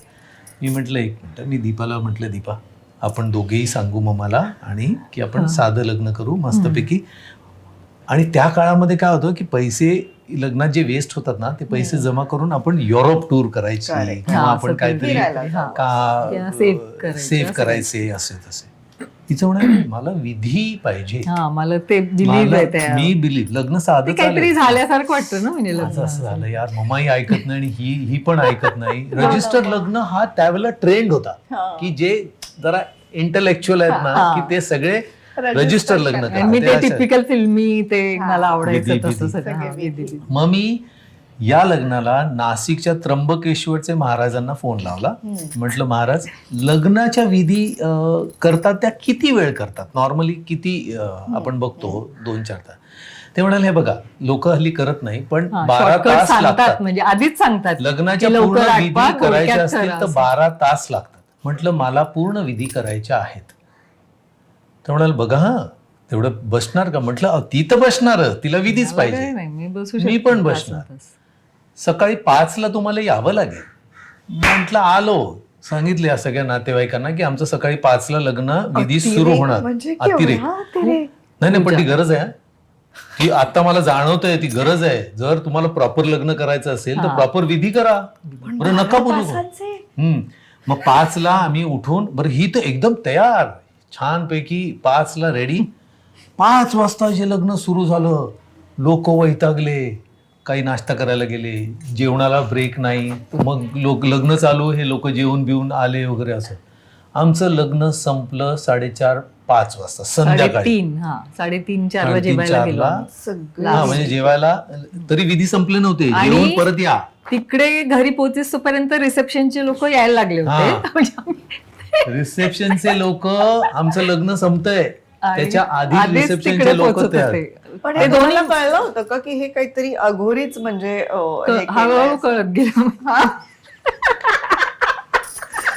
आणि ते इतकं भारी लग्न केलं त्यांनी. तुम्ही ते लग्न म्हणजे प्रॉपर विधी ते असतात होम ना. हवन, होम बराच वेळ हवन तो सगळं. चालतो बघ ना ना हा तो. फोटो. सगळं सुंदर लग्न झालं. आणि मी म्हटलं ना घरी गेल्यानंतर माझं सॉक्स नाही माझं शर्ट नाही काय नाही रिसेप्शनला. मी पण ते माप असं ओलांडतो ना तर कोणतरी धावत आलं त्यानेच तो पहिला. हो इतकी गर्दी की हिचं माप ओलांडायचं छोटं पोरगा म्हणतेच माप उडून टाकलं. परत गोळा करा ते तांदूळ. आणि माझं ना ते खूप मला ते देवाचं आणि ते खूप आहे असं म्हणलं अरे हे करायच्या आधी मनात असं आलं थोडस एक असेल असं ना? चर झालं. पण मी म्हणलं काही नाही ठीक आहे काय लहान आता? बाळ आहे ना देवाचं रूप मनाचं समजून अरे पॉझिटिव्हली घेतलं. कमाल यार, लग्नातलाच आहे. हा, साखर हे पुड्याचं. म्हणजे की असं करायचं नसतं. हे मागे येऊन माझ्याशी असं आणि आमच्यात ते खूप डोक्यावर पदर आणि ते वगैरे खूप आहे तिकडे माझ्या आणि माहेरी. हळद होती आमची आणि हळद हळदीनंतर मग ते भेटायचं आणि कुठे तिला इतकी जायचं. लाजल्यासारखी मी फोटो काढायला गेलो ना. हो नको ना असं नको. आणि मला तो हा कसं जबरदस्ती वाटायचं काढून की मुलगी म्हणजे नवरी मुलगी आणि नवरा असं ते डोक्यात बसलं आणि हे बिंदास असे यायचे वगैरे ना. तर मला असं वाटायचं नाही थोडस ते दाखवायला पाहिजे की नवरी मुलगी आहे नवरा असं असतं ना थोडस एक. तर हा एकदम अनकम्फर्टेबल फोटो काढलेला. तिचं अजिबात इच्छा नव्हती हा फोटो काढायची आणि मी आवली असल्यामुळे की मी जाऊन तो हा फोटो काढलेला आहे वा वा वा, हळदीचा. दिसतंय ते डोळ्यात तुमच्या. हा, चमक हो. हिला छळायचा अगो बाळ. अगं बाई हा म्हणजे हा 84 मधला हा, 84 84 मधला. म्हणजे मी धुळ्याला गेलो घरी. बरं काय होतं त्यावेळेला प्रेम आहे हे कसं सांगायचं वगैरे. तर मी हिच्या भावाची मुन्नाची म्हणजे सुशीलची मैत्री करून घेतली. मी त्याला एक जवळजवळ 70 एक पत्र लिहिली असते त्यांना. हा त्याचं उत्तर एकही उत्तर त्यांनी दिलं नाही. अभ्यास काही नाही बिझनेस आणि काय पत्र आलं हा हे पत्र आलं असं ठेवून दिलं. बरं त्याच्यात ना सगळ्यांची नावं लिहायची घरातल्यांची आणि हिच्या नावाखाली अंडरलाईन करायची फक्त. हिच्या नावाखाली अंडरलाईन करा. आता मी फोन लावला ना तेव्हा तुला कळलं ना की असं किंवा मग उगाच 1 4 3 4 4 4 इनफायनाईट म्हणजे तर त्यांना काय कळायचं ना म्हणजे त्याला पत्र लिहायचं खाली 1 4 3 तिच्या नावाच्या खाली 1 4 3 वगैरे असं लिहायचं. तर मुन्ना एक दिवस मला म्हणाले की धुळ्याला ये आमच्याकडे वगैरे असं. मी पोचलो धुळ्याला पोचलो आणि ऍक्च्युली खरं त्यावेळेला म्हणजे एकदा तर फक्त आय लव्ह यू ट्रेन मध्ये म्हटलं होतं. त्याच्यानंतर फोनवर वगैरे असं भेटच नव्हती. ही आमची ऍक्च्युअल पहिल्यांदा अशी प्रॉपर भेट होती. ही भावनाने हिच्या मोठ्या बहिणीने काढलेला फोटो आहे. अण्णाच्या घराच्या अंगणात काढलेला. खून पसीना आणि शरारा 2 सिनेमे बघितले होते आम्ही. मग माझ्या सासूबाई म्हणाल्या त्या की आता तुमचं ट्रेनचं तिकीट बुक केलेलं आहे आता जा. पण एक फोटो आहे आईचा. ऐक. तुम्ही जा आता मुंबईला. आता असं नाही जा असं म्हणजे हे तुमचं हा, त्यांचं ठीक, क्रिएट काढलंय. म्हणजे मनात हे असेल की हा, की अरे आता जास्ती 2 दिवस झाले. हा. बरं हे तू बघ ना, हे असे दोघे येडे एकमेकांच्या प्रेमात पडलेले का त्या बिचाऱ्या आई वडिलांना किंवा त्या नात्यावर काय वाटत असेल की हे दोघे आपले बसलेत आपल्या आम्हाला लग्न करायचं. अरे लग्न करायचं शिका काहीतरी का आयुष्यात. हा आणि ते मला खरंच आत्ता बघितल्यानंतर असं वाटतं की तिकडचे जे सिनियर होते किंवा त्यांचे नातेवाईक ते म्हणायचं हे पोरग याला जरा समज द्यायला पाहिजे. नशीब कोणीतरी मला तुडवला नाही तिथे की कारण हे कोणाची ठेवाय आणि आमच्याकडचे ते असे टिपिकल असे आणि हे तिथले तिथे त्यांची अशी करायचे ना ते असे हे व्हायचे की अरे आपल्याला असं. मला आठवतं एकदा एका नागपूरला लग्नात गेलो अनइन्व्हायटेड की कळलं की हे सगळे लोक ट्रेनमध्ये ट्रेन बुक सगळे केली होती चालले. बोगी आणि हे सगळे धुळ्यावरनं जळगाववरनं भुसावळवरनं जाणार नागपूरला लग्नात. मगरे नावाचे यांचे नातेवाईक होते. मला कळलं. मग मम्माला म्हटलं मम्मा मी जरा ते यांचे नातेवाईक त्यांच्या लग्नाला जातो. मग म्हणलं ते आपल्या तर काय ओळखीचे नाही. म्हटलं नाही का ते आमचं नातेवाईक आहे त्यांनी मला बोलवलं. काय बोलवलं नव्हतं. मला हिच्याकडनं कळलं होतं की आम्ही जाणार आहे. मग म्हटलं काहीतरी गिफ्ट घेऊन जायचं म्हणून एक कुकर घेतला, पिशवी बॅगेत टाकला आणि मला माहिती होतं की हे भुसावळवरनं यांनी बोगी बुक केले. मग मी ट्रेन पकडून भुसावळला पोचलो. मग हे आले सगळे नातेवाईक वगैरे असं तसं तसं. तर यांच्या नातेवाईकांना वाटे की मी मुलीकडचा आहे तिकडनं आलोय आणि त्यांना वाटे की मी मुलाकडनं आलोय.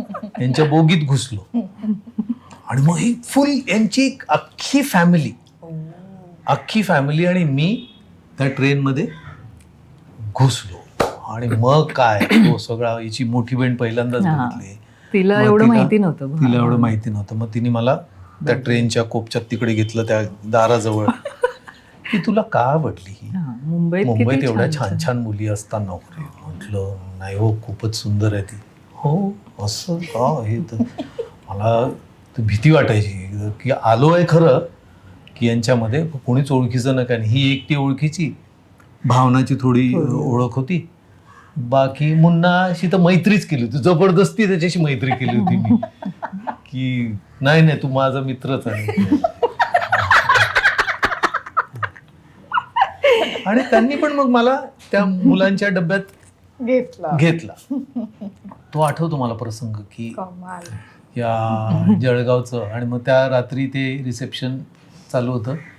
चांद को क्या मालूम चाहता है उसे कोई चकोर. हे आणि ऑर्केस्ट्रा होता आम्ही तिथे. ठरवलं होतं की 9 वाजता रोज चंद्र चंद्र बघायचा. बघायचा. तू तिकडनं बघायचा मुंबईहून आणि मी इकडनं हे बघायचं असं. अनबिलिव्हेबल आहे सगळं. असं नाही वाटत तुम्हाला सगळ्यांना? अनबिलिव्हेबल लव्ह स्टोरी आहे तुमची लव्ह आहे स्टोरी की नाही? पण आता असं वाटेल की नाही की हे सगळं स्वप्नवत आहे. म्हणजे फार गोड आहे. वी म्हणजे आर innocent ब्लेस्ड आहे. ऍक्च्युली ना. We Innocent, both are blessed. आम्ही दोघे ब्लेस्ड का आहोत की आम्हाला ना असे पेरेंट्स मिळाले. आई वडील ज्यांनी आमचे साथ दिली ना. साथ दिली. म्हणजे माझे आई वडील तर मी सारखं म्हणतोच की ती खूपच आई तर गोड होती म्हणून तर यांनी माझं लग्न हिच्याशी करून दिलं. नाही तर शक्य असतं. आत्ताच्या पॅरामीटर्स मध्ये जसं लग्न संस्थेमध्ये आपण जर नाव नोंदवलं तर मला एकही मुलगी मिळणार नाही जर त्या पॅरामीटर्स मध्ये जर बसवलं की मुलगा काय करतो तर बाद. तसं माझ्या आई वडिलांकडे बघून मुलगी दिलेली आहे. आणि त्यांनी पण खूप हिच्या आईचं माझ्यावर इतकं प्रेम की ज्या वेळेला मी जेव्हा राहायला गेलो 2 दिवस त्यांच्याकडे त्यावेळेला सकाळी 5 वाजता मी उठून आणि माझी सासूबाई होणारी सासूबाई आम्ही किचनमध्ये मी तिच्याबरोबर गप्पा मारत बसायचो. मग सकाळी आम्ही चहा प्यायचो. मग त्या अंगणात त्या बंगळीवर बसून आम्ही गप्पा मारायचो. तर तिला हे माहिती होतं की पोरग चांगला आहे. चांगलं आहे. तिचा माझा फोटो आहे. आम्ही कुठल्याही फंक्शनला मी आणि माझी सासूबाई डान्स करायचो. सुरुवात डान्स करायची. बरं माझं करिअर असं होतं की हा काहीच करणार नाही.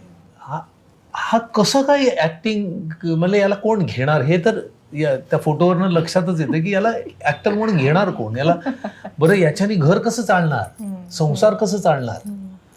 तर ती माझ्यासाठी 5,000 जप करायची.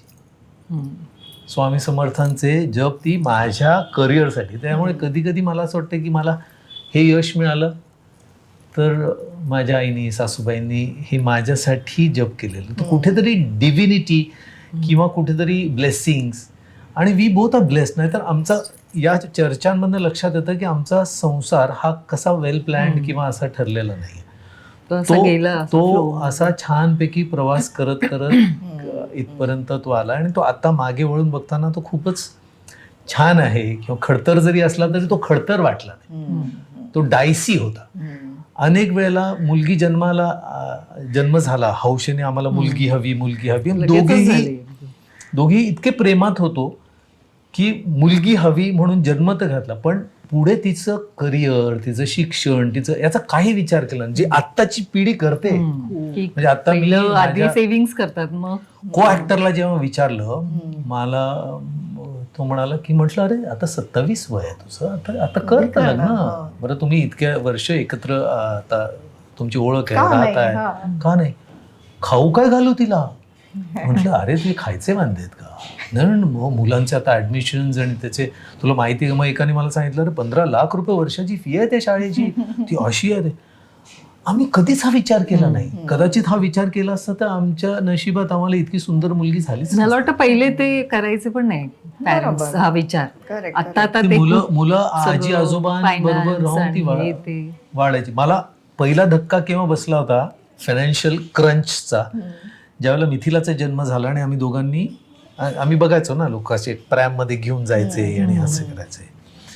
मग प्रॅमसाठी ना आम्ही ही तिकडे यायची ना, आपण त्या याला गेलो होतो बघ इथे ते केम्स कॉर्नरला तू जिथे शॉपिंगला जायची अमरसनच्या वरती आम्ही एक प्रॅम बघितली होती 5,000ची. त्यावेळेला 891ची गोष्ट आहे. 5,000ची. म्हटलं दीपा हीच प्रॅम घ्यायची. मग त्यासाठी पैसे जमा करायचे वगैरे असं. रेडिओला नोकरी कापून वगैरे सगळं DABA कापून आम्हाला 24,000 रुपये 24,000 रुपये मिळायचे पगार.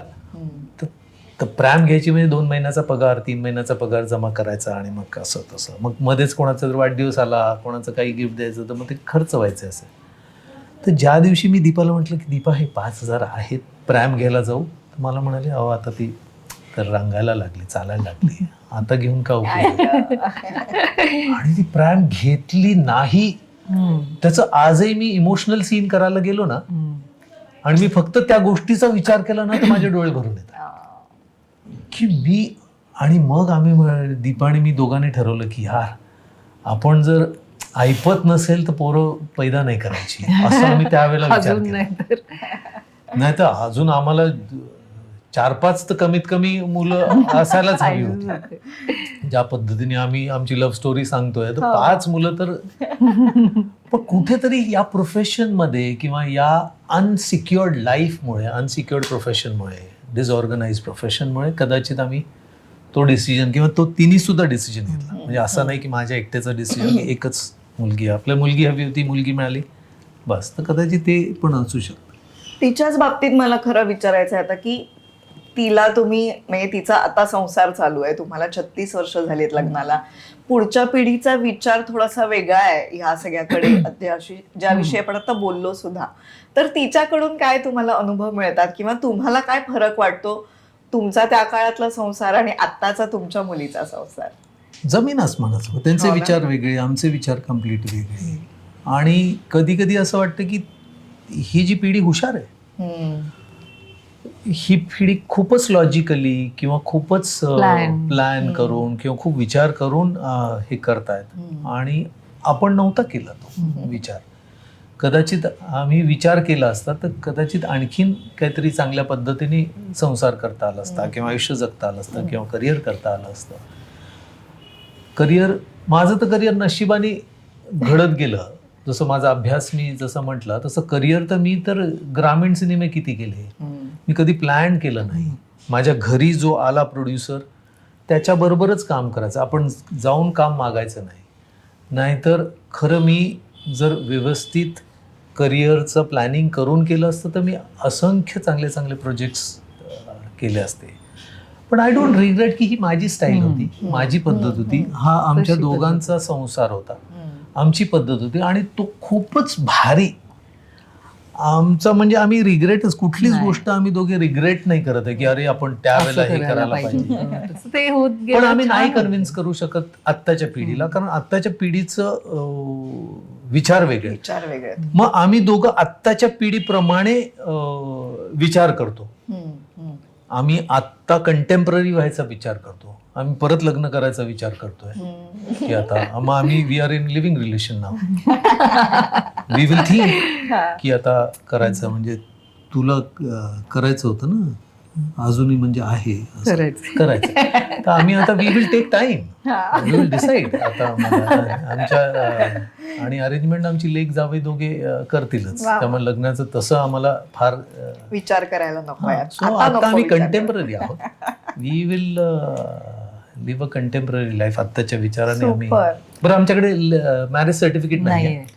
We don't have a marriage certificate. अच्छा, केलंच ते- नाही तुम्ही. अरे वेळच नाही मिळाला. लग्न झाल्या आम्ही भटकलो. 15 दिवस कोण हनीमूनला जातो. पण नाव चेंज करायला वगैरे लागलंच असेल ना. नाही ग, काहीच नाव बी नाही. ते आमचे त्यावेळेला आम्ही मॉडर्न होतो. ओहो. आम्ही मॉडर्न होतो की पण आता आमचं परदेशात फिरताना पासपोर्ट आणि तो हे असं कसं- झालंय तर माझं अरे, पासपोर्ट पण passport असं झाला. झालाय. ओहो. तो पासपोर्ट पण आमचा हिचा कसा झाला ते पण आम्ही नाव वगैरे चेंज करायचं वा, वा. नाही. आई काहीही वडील वेगळं आहे. दोघेही असं नाही की तिला दीपुली म्हणायचे, तिला दीपुलीच म्हणायचे. हा. बरं, त्यांच्या घरीच तिचं नाव चेंज केलं होतं आधीच. माझं स्कूलचं अर्चना होतं ना, ओके. आणि आणि घरी त्या- दीपा म्हणायची. तिच्या दीपू, घरीच दीपा कोण. म्हणायचे. त्यामुळे ते दीपाच Continue. कंटिन्यू झालं. दीपताई, मला तुम्हाला विचारायचंय की मुलगी झाल्यानंतर ऍक्टर म्हणून हे बऱ्यापैकी बाहेरच असतील कामासाठी, हो. त्यातून दादा फिल्म्स करायचे Films तर करायचे. शहराच्या बाहेर असतील, तर एक आई म्हणून तिला वाढवणं, वडील आसपास नसणं, याविषयीचा काही तुमचा अनुभव किंवा कसा गेला तो काळ? तसं म्हणजे माहिती होतं की आता नाही येत 15 दिवस, पण मम्मी होत्या, पप्पा होते, एक सपोर्ट होता असा मस्तपैकी. त्यामुळे असा विचार असं मला ते करावा नाही लागला आणि आला पण नाही. होत पण गेला तेव्हा काही ते. नाराजी वगैरे असायची का की नाही, नाही नाही. तुम्ही नसता नाही, किंवा नाही, असं नाही, काही? असं काहीच नव्हतं. नाही नाही, मी black sheep of the family होतो. त्यामुळे हा नसलेला बरा. नाही नाही नाही हा ए, नाही, ते नाही, तर- त्या हो नाही हो, म्हणताय. मी खूप अति हुशार होतो. काय होतं, जगामध्ये सासू आणि सुनेंचं भांडण मी खूप बघितलं आमच्या फॅमिलीमध्ये. मोठी फॅमिली असल्यामुळे सासू सुनेमध्ये जगामध्ये ना खूप कमी प्रेमाने राहणारे माणसं आहेत. असे माणसं बघितली की सासू आपल्या सुनेला मुलीसारखं वागवते, की मुलगी सासूला आईसारखं ट्रीट करते, असं कमी होतं युनिव्हर्सली. कारण ते एक तो मुलगा जो असतो तो कॉमन असतो. आई त्याच्यासाठी म्हणजे लहानपणापासून त्याला सांभाळलेलं असल्यामुळे तिचा हक्क असतो. बायकोला असं वाटतं की आता लग्न झालं, आता तो माझा आहे वगैरे. हे युनिव्हर्सल आहे, हे काय नाही. हे मी खूप अतिवाचन वगैरे केलं असल्यामुळे मला माहिती होतं. त्यामुळे मी ब्लॅक शीप मुद्दामून झालो. म्हणजे आईला माझा प्रॉब्लेम आहे, हिला माझा प्रॉब्लेम आहे, त्यामुळे दोघी एकत्र यायच्या आणि दोघी मला नव्हता प्रॉब्लेम. मला ते लहानपणापासून असं स्वप्न बघतो ना आपण की माझा संसार, मग तो कामावर जाणार, मग मी घरी, ते एक फिक्स होतं डोक्यात. त्यामुळे मला ते काही वाटायचं नाही की हा कामाला गेलाय असं असं. आल्यावर मग कुठेतरी बाईक होती, भेळ खायला जायचो, पाणीपुरी, हो, एखादा तिच्या- मूवी Enjoy बघितला, केलं म्हणजे ते हा, नसले बस तरी. दॅट्स हा. इट. तिने तिचं ना खूप आयुष्य हा. बदललं, किंवा छोट्याशा गोष्टींमध्ये ती समाधानी होती. हा, एखादी मला असं काही हे नव्हतं की 3.5 मला रुपयाला असं- भेळ मिळायची. माझं लग्न झालं तेव्हा एखादी भेळ खाऊ घातली, एखादं आईस्क्रीम जे चोकोबार. 1.5-2 रुपये चोकोबार असतं, 2 रुपये 5 रुपयाचं असतं, ते खाल्लं की तिला खूप आनंद असायचा. म्हणजे असं नाही की तिला खूपच गिफ्ट द्या, हे द्या. आणि तिचं एक छान होतं की तिचं क्लिअर होतं की माझी मुलगी, तिला मला वेळ द्यायला पाहिजे. आमच्या फॅमिलीमध्ये कसं होतं की इन्फ्लुएन्शियल लोक खूप होते. म्हणजे जसं मला म्हणायचे ना की तुला काही बिझनेस काढून देऊ का, या मंत्र्याला सांगू का तुला इथे नोकरी द्यायला, का तिकडे हे करायला वगैरे. तसं हिच्या मागे सुद्धा लागले. अरे आपले बँकेचे आपले चेअरमन आपलेच आपलेच आहेत. आहेत. तिथे बँकेत जा मस्त, तिथे कधी काय नाही, काम नाही, बिंदास तू बँकेत लाग, तुला इथे लावतो, तू शाळेत लावतो, कॉलेजमध्ये लावतो, असे आमच्याकडे इन्फ्लुएन्शियल लोक खूप होते. एक खूप प्रेशर करायचे म्हणून ती कधीतरी मेहंदी शिकायला जा किंवा पार्लरचं शिकायला जा आणि काहीतरी करूया. तर एक तिला मिथिला किती वर्षाची होती? फिफ्थ सिक्स्थ होती तेव्हा एक अख्खं पार्लर जिचं इन्कम महिन्याला तिला 1,00,000 रुपये होतं त्यावेळेला आणि रेग्युलर जायला लागायचं. पण तिला मिथिलाला स्कूल बसमधनं आणायला जमायचं नाही. तर एकदा आमच्याकडे कामाला मुलगा होता तो किंवा मी जायचो, मम्मा जायची आणायला. आणि तर एक दिवस ती आली घरी, मला म्हणते की हां ठीक आहे पैसे मिळत आहेत किंवा चांगलं पार्लर पण चाललं आहे, तिथे काही हे नाही आहे. माहीमला अख्खं जो 2,000 स्क्वेअर फीटचं तिचं एकटी हँडल करत होती ते पार्लर. तर मला नाही करावं असं वाटत ते. मला माझ्या नवऱ्याला तू ऑफिसवरनं म्हणजे तू शूटिंगवरनं आल्यानंतर मी घरी नसले तर मला चालत नाही की मिथिलाला शाळेत सोडायला आणायला मी नसेल किंवा तिचा अभ्यास घ्यायला मी नसेल तर मी सोडू का. म्हटलं हे तू तुझ्यासाठी धरलेलं, मी कधीच तुला फोर्स केलं नाही की तू कर. माझ्यासाठी तर चांगलंच आहे की तू जर नाही केलंस तर तुला जर करायचं नसेल तर ना. तिने 1 सेकंद सुद्धा विचार न केला, तिथे जाऊन सांगितलं की मला ते फिक्स होतं घर आजपासून मुलगी, बाजूबाजू. तेच छान आवडतंय. पहिलेपासून डोक्यात त्यामुळे आम्हाला असं नव्हतं की पैसे हवेत. बरं माझं इन्कम कधी 1000 मध्ये असतील, कधी लाखात असतील किंवा कधी नसायचे. Correct, कधी काम केलंय म्हणजे मी कोल्हापूरला असे सिनेमे केले की 45 दिवस शूटिंग करतोय. प्रोड्युसरला आता जाताना पैसे द्यायचे ना, घरी पैसे घेऊन जाणार. हां सर बसा ना, ते बसमध्ये पाठवतो तुम्हाला तुमचं. आणि मग हॉटेलमध्ये सामान नाही, हॉटेलचं सामान बसमध्ये हे करतो, डायरेक्ट शूटिंग सेटवरनं बसमध्ये बसा आणि पैसे नाही. मागायचे नाही आणि दिले तरच. हां आणि पैसे मागायचे नाहीत. मग मी कधीच नाही मागितले. बापरे. बरेचसे ऍक्टर्स अजूनही मला नाही मागत. अजूनही नाही मागत. बरेचसे ऍक्टर्स मला म्हणायचे की डबिंग करू नकोस, डबिंग ठेव आणि पैसे माग आणि मग डबिंग. म्हटलं नाही, मी माझं काम पूर्ण करणार आणि एकदाच फक्त त्याला रिमाइंड करणार एवढे पैसे राहिले. आणि माझे खरं सांगू इंडस्ट्रीमध्ये आता मी 100च्या वरती सिनेमे केलेत, अर्धवट राहिले तर सिनेमांची लिस्ट आहेच. तर माझे शेवटचे इन्स्टॉलमेंट जवळजवळ 70-80% सिनेमांच्या प्रोड्युसरांनी दिले नाहीत आणि त्याची अमाऊंट इतक्या लाखात जाते. तर घरी आल्यानंतर 45 दिवस आपला नवरा बाहेर आहे आणि घरी आल्यानंतर काहीच सांडलेलं नाही. बापरे. काहीच नाही. पण कमाल सपोर्ट ना. म्हणजे मी तेच म्हटलं ना की तिने कधी तिच्या गरजा वाढवल्या नाही, कधी तिने हट्ट केला नाही, कधी मला असं वाटतं म्हणून तो संसार झाला. माझ्यासारख्या माणसाबरोबर संसार करायचा म्हणजे अघोरी माणूस आहे, विचित्र नाही माणूस आहे. म्हटलं कामाचे पैसे मग पण ते गेले करणार, नाही. त्यामुळे ते हो म्हणायचं म्हणजे पण नाही करणार. आयडिया बघितलीत का? हे सगळे शिकले ते ते 40 मला वर्ष. सांगितलं त्यांनी की असं माझं आहे, तू नाही म्हटलं तर मग मी करणार. करणार. मग मी तसं म्हटलं करणार. बरं झालं माझा सांगितलं. पॉडकास्टला पण म्हणाल ना नाही करायचं पॉडकास्ट. हा, आणि मग आलो असं नाही. वा वा. तुमचं आता 36 वर्ष नाही 44 वर्ष तुम्ही एकमेकांना ओळखता. तर तुम्ही किती ओळखता हे छोट्या छोट्या गोष्टींवरून आपण एक गेम खेळणार आहोत. सो उत्तर द्यायचं आहे आणि ऍक्टिव्हिटी करून कॅमेराला फक्त दाखवायचं आहे उत्तर असं. आता प्रश्न म्हणजे आपण यांना ओळखलत का असं आहे. तर तुम्ही उत्तर द्यायचंय की मी काय जे काय हे आवडतं का, तर तुम्ही दीपाताईंविषयी लिहायचंय आणि तुम्ही मिलिंद दादांविषयी लिहायचंय आणि मग ते बरोबर आहे का तुम्ही चेक करायचंय. ओके. आवडती फिल्म कुठली?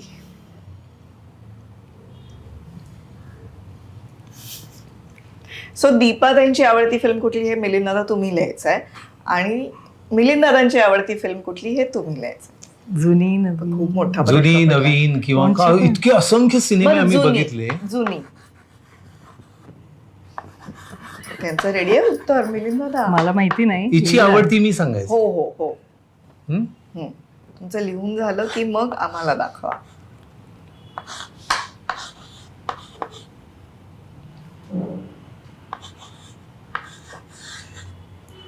आता आम्हाला दाखवा काय उत्तर आहे ते. आम्हाला दाखवा आणि मग. ओके. सो त्या म्हणताय तुम्हाला मदर इंडिया आवडतो. करेक्ट Correct आहे. आहे. आणि तुम्हाला अथांग आवडतो. मिलिंदने डिरेक्ट केली. आहा. वा, वा, वा, वा. तर इतके असंख्य सिनेमा आहेत आणि त्यातली Correct. एक निवडायची असेल तर ती तिला बरं मी म्हणतो की मी माझं चुकलं अथांग मी तो विषय घ्यायला नको होता. कारण मला ना असं वाटतं की मासेससाठी सिनेमे करावे तो थोडासा क्लास साठी केलेला असेल. त्यांना आवडला ना? पण त्यांना तीच नेहमी म्हणते की मला खूप आवडतो तो सिनेमा. ओके. एखादी अशी डिश जी कधीही खाऊ शकता, म्हणजे एखादी अशी डिश जी मिलिंद दादा कधीही खाऊ शकतात आणि दीपाताई कधीही खाऊ शकतात. पूर्वीची सांगा वाटल्यास, कारण आता अचानक तुम्ही व्हेज झालाय, सो पूर्वीची सांगा. नाही ती कधीही खाऊ शकते. स्पेलिंग माहिती नाही.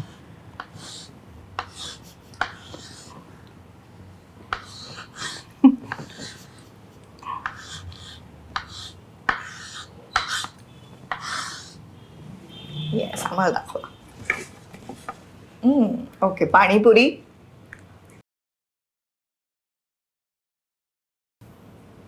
दीपाताई सूप. तुम्हाला पाणीपुरी आवडते? येस. सूप अरे मी तर जगू शकतो सूप.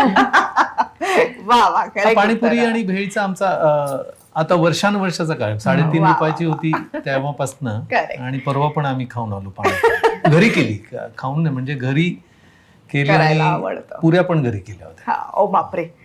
या ठिकाणी फिरायला जायला खूप आवडतं. तिथे जिथे आम्ही जाऊन आलोय का जिथे जायचंय असे खूप जागा आहेत. जिथे जायचंय, इच्छा आहे. खूप ठिकाणी खूप आहेत बापरे. अरे ते पण मग एक अंदाजे एखादी सांगा, ती एनिवे करेक्ट निघेलच ना. आता आम्हाला दिसतंय की तुमची उत्तरं करेक्ट येतातच आहेत, इतके ओळखताय तुम्ही एकमेकांना. हा एखादं एखादं ठिकाण जिथे फिरायला जायला खूप आवडतं दीपाताईंना आणि तुम्ही मिलिंद दादांना. हे असं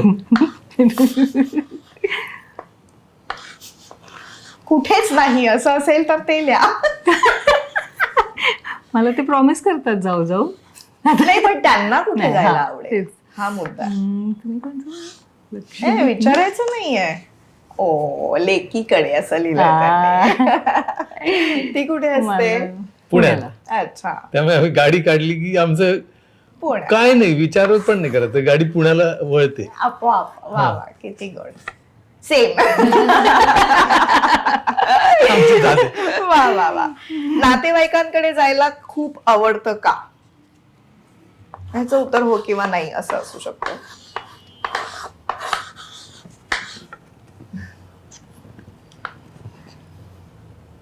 मोठं उत्तर आहे.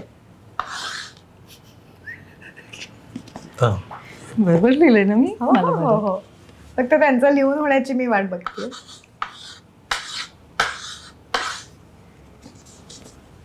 नाही, दोघांनाही नाही आवडत. वा वा, दोघांचंही करेक्ट उत्तर. वा. या एखाद्या गोष्टीचा प्रचंड राग येतो. त्यांना कशाचा राग येतो हे तुम्ही लिहा. त्यांना कशाचा राग येतो? तर बरेच दिवसात राग व्यक्त केलेला नसल्यामुळे अगं बाई. मी काहीतरी लिहिलंय पण समजून घ्या. कशाचा राग येतो तिला. हो, सो स्वीट. मला मी खूप नाही येतं. सांगणार, तुम्ही लिहा आधी. दाखवू नका त्यांना.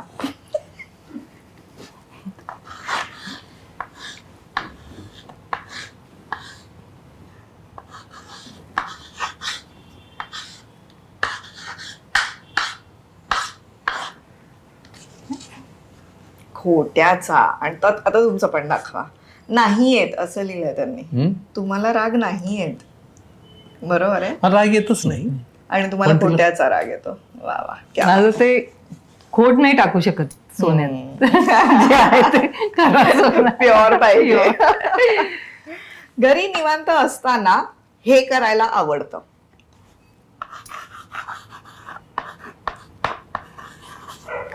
बरोबर आहे स्पेल. आता आमचे 4 प्रहर जे असतात ना ते हा. प्रत्येक प्रहरी वेगळ्या वेगळ्या हा. आहेत. पण त्यामुळे ते तिसऱ्या प्रहरी बद्दल तुम्ही जे तुम्हाला मनात हा येईल ते घरी असल्यानंतर हे करायला आवडतं. रिकाम्या वेळेत माझं झालंय. तिला? फास्ट हा मिलिंदा. तुम्ही खूप विचार करताय. खूप हा म्हणजे असं पण अदरवाईज म्हणजे आम्हा दोघांना नाही का तुम्ही तिला फक्त दीपाताईंविषयी लिहायचंय. हावल्या वेळात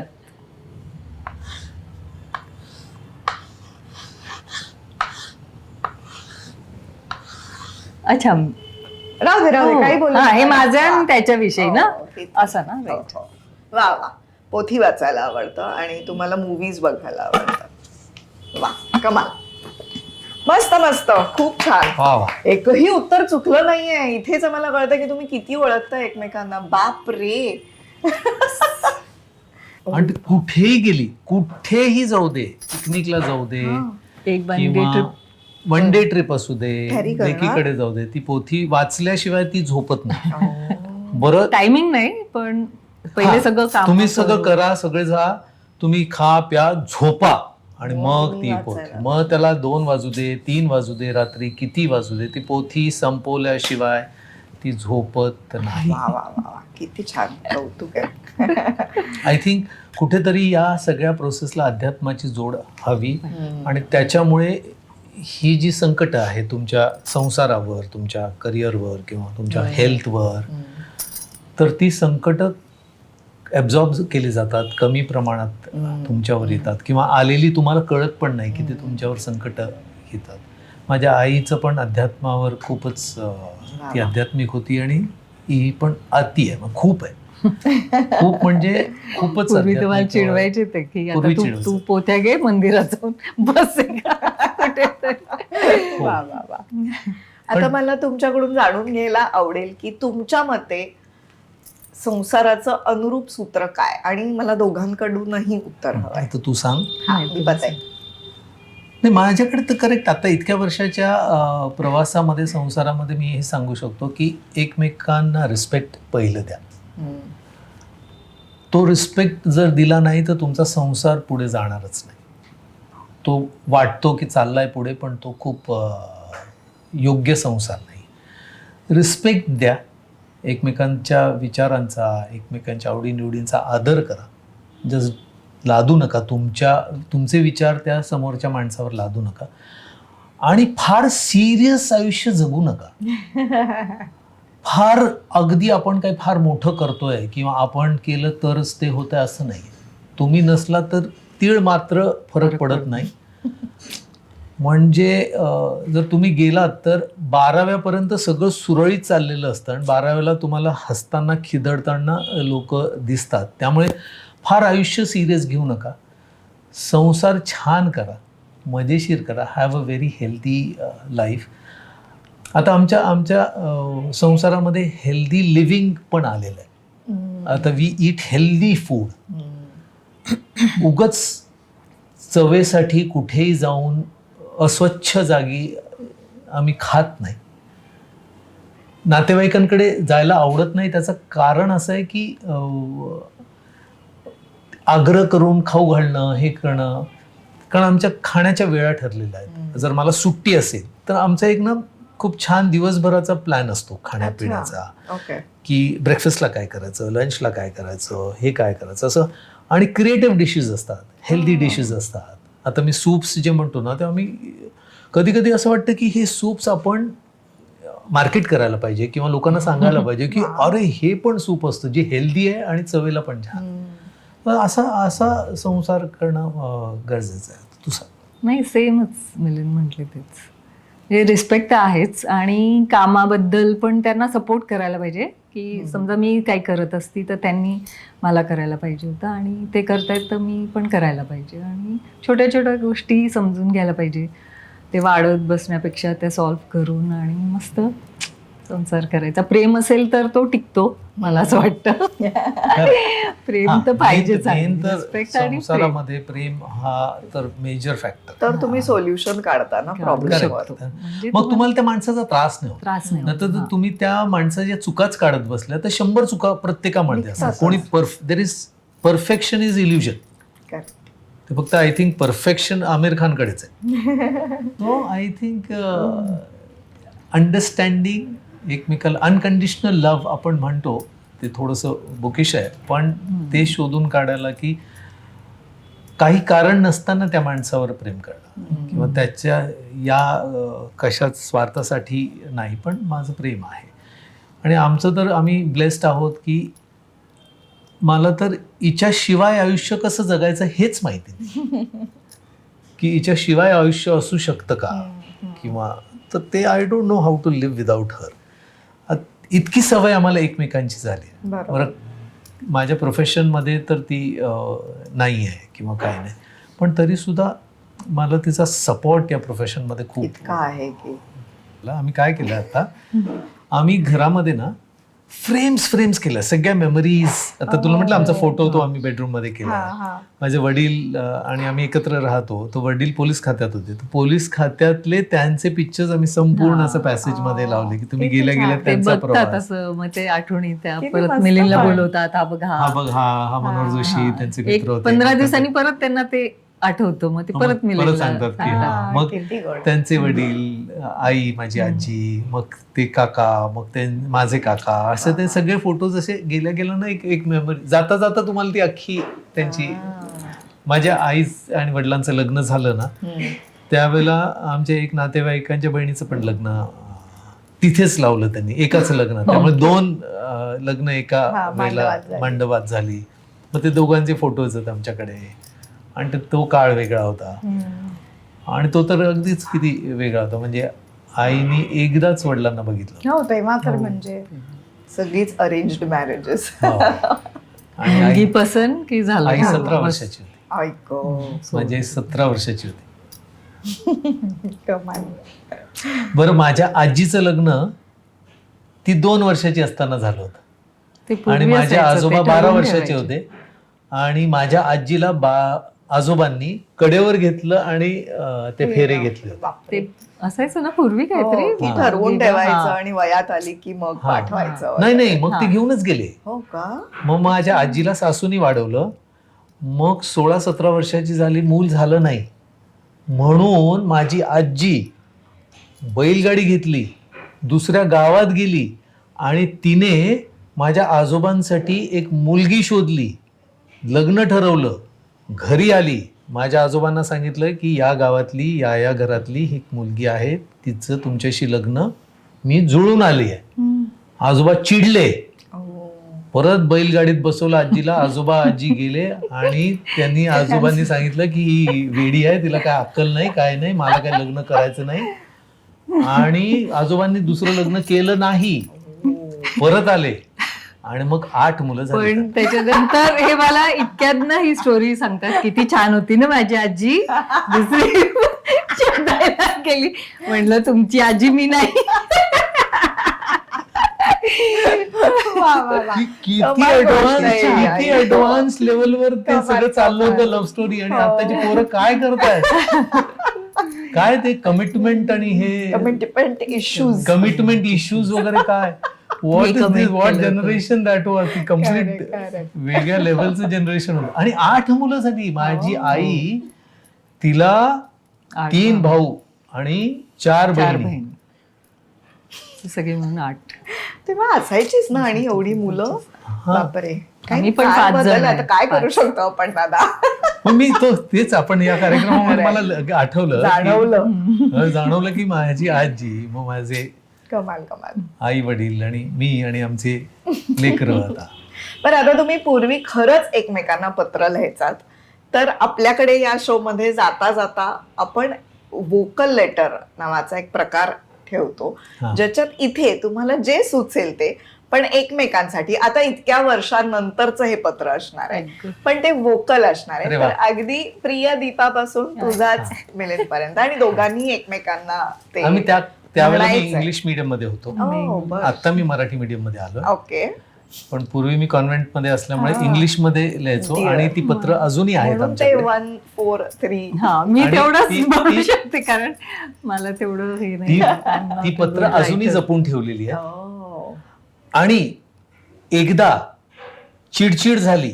त्या रक्ताने लिहिलं. हा, एक तर पत्र मी रक्ताने लिहिलं. बापरे बापरे बापरे. रक्ताने Crazy पत्र लिहिलं प्रेम आहे की तुमचं. तिने माझं डाऊट घेतलं की तुझं प्रेम राहिलं नाहीये माझ्यावर. हा मी म्हणून- रक्ताने ते पत्र लिहिलं होतं. हा. आणि एक दिवस मिथिला होती, मी आणि मिथिला, आणि कुठल्या तरी एका हिरोईनवरनं वाद झाला. हम्म. तो तिने तिचा हो. करून घेतला आणि बघितलं तर ती सगळी जुनी पत्र फाडली होती. आणि मी आणि माझ्या लेकीनी ती परत गोळा करून ती चिकटवली. तर त्यातली काही फाडलेली पण आहेत. आहेत. आणि पत्र आम्ही असंख्य लिहिली, म्हणजे त्यांना लग्नानंतर सवय ती आहे तुम्हाला, पत्र. मग का नाही म्हणताय नाही तुम्ही? म्हणजे थोडक्यात लिहायची मी हा. की आणि कशी माझे- आहेत असं तसं, मम्मी कशा आहेत, हे कशी, पण बहीण आता कशी आजच्या आहे. काळातलं हे वोकल लेटर आणि असणार आहे, त्यामुळे माझं- तुम्हीच सुरुवात नाही, करा दीपाते. मला नाही, तुम्ही करा. मला नाही, मी लिहू शकतो मी पत्र. खूप पत्र तर लिहू शकतो. आणि हिला तर माझं सगळं हिलाच लिहिलंय ऍक्शन्स पत्र मी. बाकी- चालतं मला ते रायटिंग. मी आयुष्यात कोणालाच पत्र लिहिलं नाही. मुन्नाला लिहिली ती सत्र, त्याचं हा. काही एकही उत्तरच नाही मिळालं. आणि त्याला पण प्रश्न पडला असेल की अरे का रोज मला पत्र लिहितंय? एवढं मी इग्नोर करतोय तरी. Yes, vocal letter. मी सुरू करू. आता त्या म्हणताय तुम्ही सुरू करा. तुम्हीच बरं, करा. मी त्यावेळेला पत्र लिहायचो ना, आता वाचताना खूप स्पेलिंग मिस्टेक्स आहेत ग त्याच्यात. आ, तर मी मिथिला म्हटलं आता करेक्ट करू शकतो का ते? तर नाही आजच ते तसंच dad, राहू दे. काय करू नको.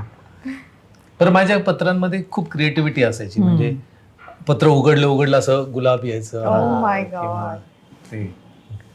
तर पत्र सुरू करतो. प्रिय दीपा, कशी आहेस? खूप आठवण येते. इथे माझं काम व्यवस्थित चालू आहे. वचनं दिले तू मला, ही मालिका चालू आहे, त्यात परत मला नेगेटिव्ह रोल दिलेला आहे. खूप शिव्या पडत आहेत. तू जवळ असतीस तर जरा बरं वाटलं असतं. केव्हा येतेस? तुझी वाट बघतोय. लवकर ये. लग्न कधी करूया? आता झालं ना लग्नाचं वय, आता तरी विचार कर लग्नाचा. घरात कसे आहेत सगळे? सगळ्यांना माझा नमस्कार सांग.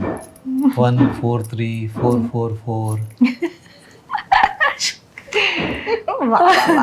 आता यालाच मी उत्तर द्या नाही बरं. लिहू शकत, बोलू शकत, कारण ते खूप पर्सनल आहे. अगं बाई. पण हे जे पत्र सुचलंच नाही होतं, मला, मी सगळं पर्सनल काय आणलं त्याच्यावर. पण ना मी खरं सांगू, थोडीशी आम्ही आज आहे तशी. येण्याचं कारणच असं होतं की तू जे म्हणालीस ना की ही लग्न संस्थावर आत्मविश्वास राहिलेला नाही लोकांचा, किंवा ही मुलं खूप हुशार आहेत, खूप, आणि प्रेम पण तेवढंच करतात. हे जे माझं वेडं प्रेम आहे ना, ते या पोरांचं काय वेडं नाही आहे असं नाही. खूप वेडं आहे, सेन्सिबल आहे. पण ही जी लग्न संस्था आहे ना, ही खूप पूर्वीपासून खूप विचार करून मांडलेली गोष्ट आहे. आणि हे लग्न म्हणजे दोन व्यक्तींचं एकत्र येणं नाही, तर दोन कुटुंबांचं एकत्र येणं असतं.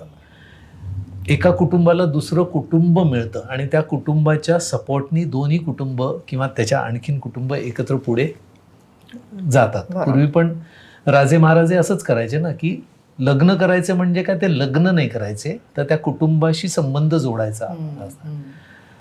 तर कुठेतरी मला पर्सनल माझं आणायला आवडत नाही, पण हल्ली मला असं वाटतं की कुठेतरी आपण बोललं पाहिजे या पुढच्या पिढीसाठी, कारण ही लग्न संस्था खूप छान आहे.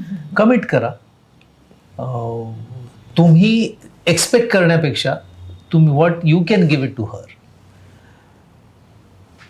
तर तुम्ही काय देऊ शकता, आधी तुम्ही कमिटेड राहा किंवा तुम्ही करा आणि मग एक्सपेक्ट करा दुसऱ्याकडनं. असं कुठेतरी छानसं एक लग्न संस्था केली तर it's a very beautiful experience म्हणण्यापेक्षा it is a beautiful thing we should always go in your life. आणि ज्याच्याशी कमिट केलं त्याच्याबरोबर आयुष्य काढा.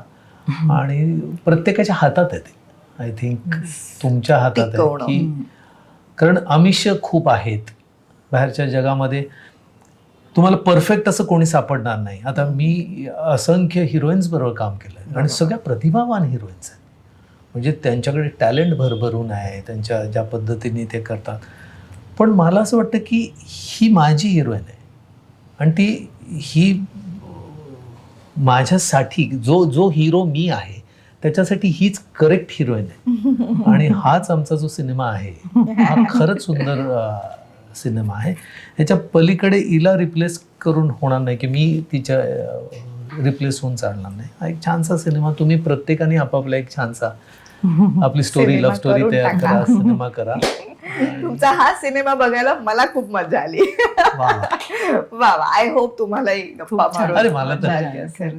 आणि तुझ्या बरोबर गप्पा मारायला तर आवडतं. आपण एकत्र काम केलंय, आपण Yes. एकत्र छान गप्पा मारल्या आहेत. अगदी, त्यामुळे अगदी. मला छान तुम्ही दोघंही वेळ काढून आलात आणि एवढ्या मस्त गप्पा मारल्यात त्याबद्दल द अनुरूप शो कडून तुम्हा दोघांना छोटीशी भेट.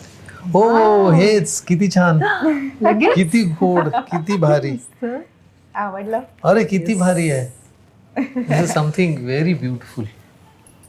हो, थँक्यू सो मच. असं हार्ट सारखं झालंय का असं आपोआप? Correct correct. ना? हो येस येस. दोन्ही अंगठ्या. अच्छा, हा ते आता जेन्झी काहीतरी करतात Correct, ना, असं ते काहीतरी असं काहीतरी वाटतंय ना? हा, कोरियन हार्ट. काहीतरी करतात, असं कोळी काहीतरी- हार्ट ते छोटूच आलंय आता. असं काहीतरी करतात.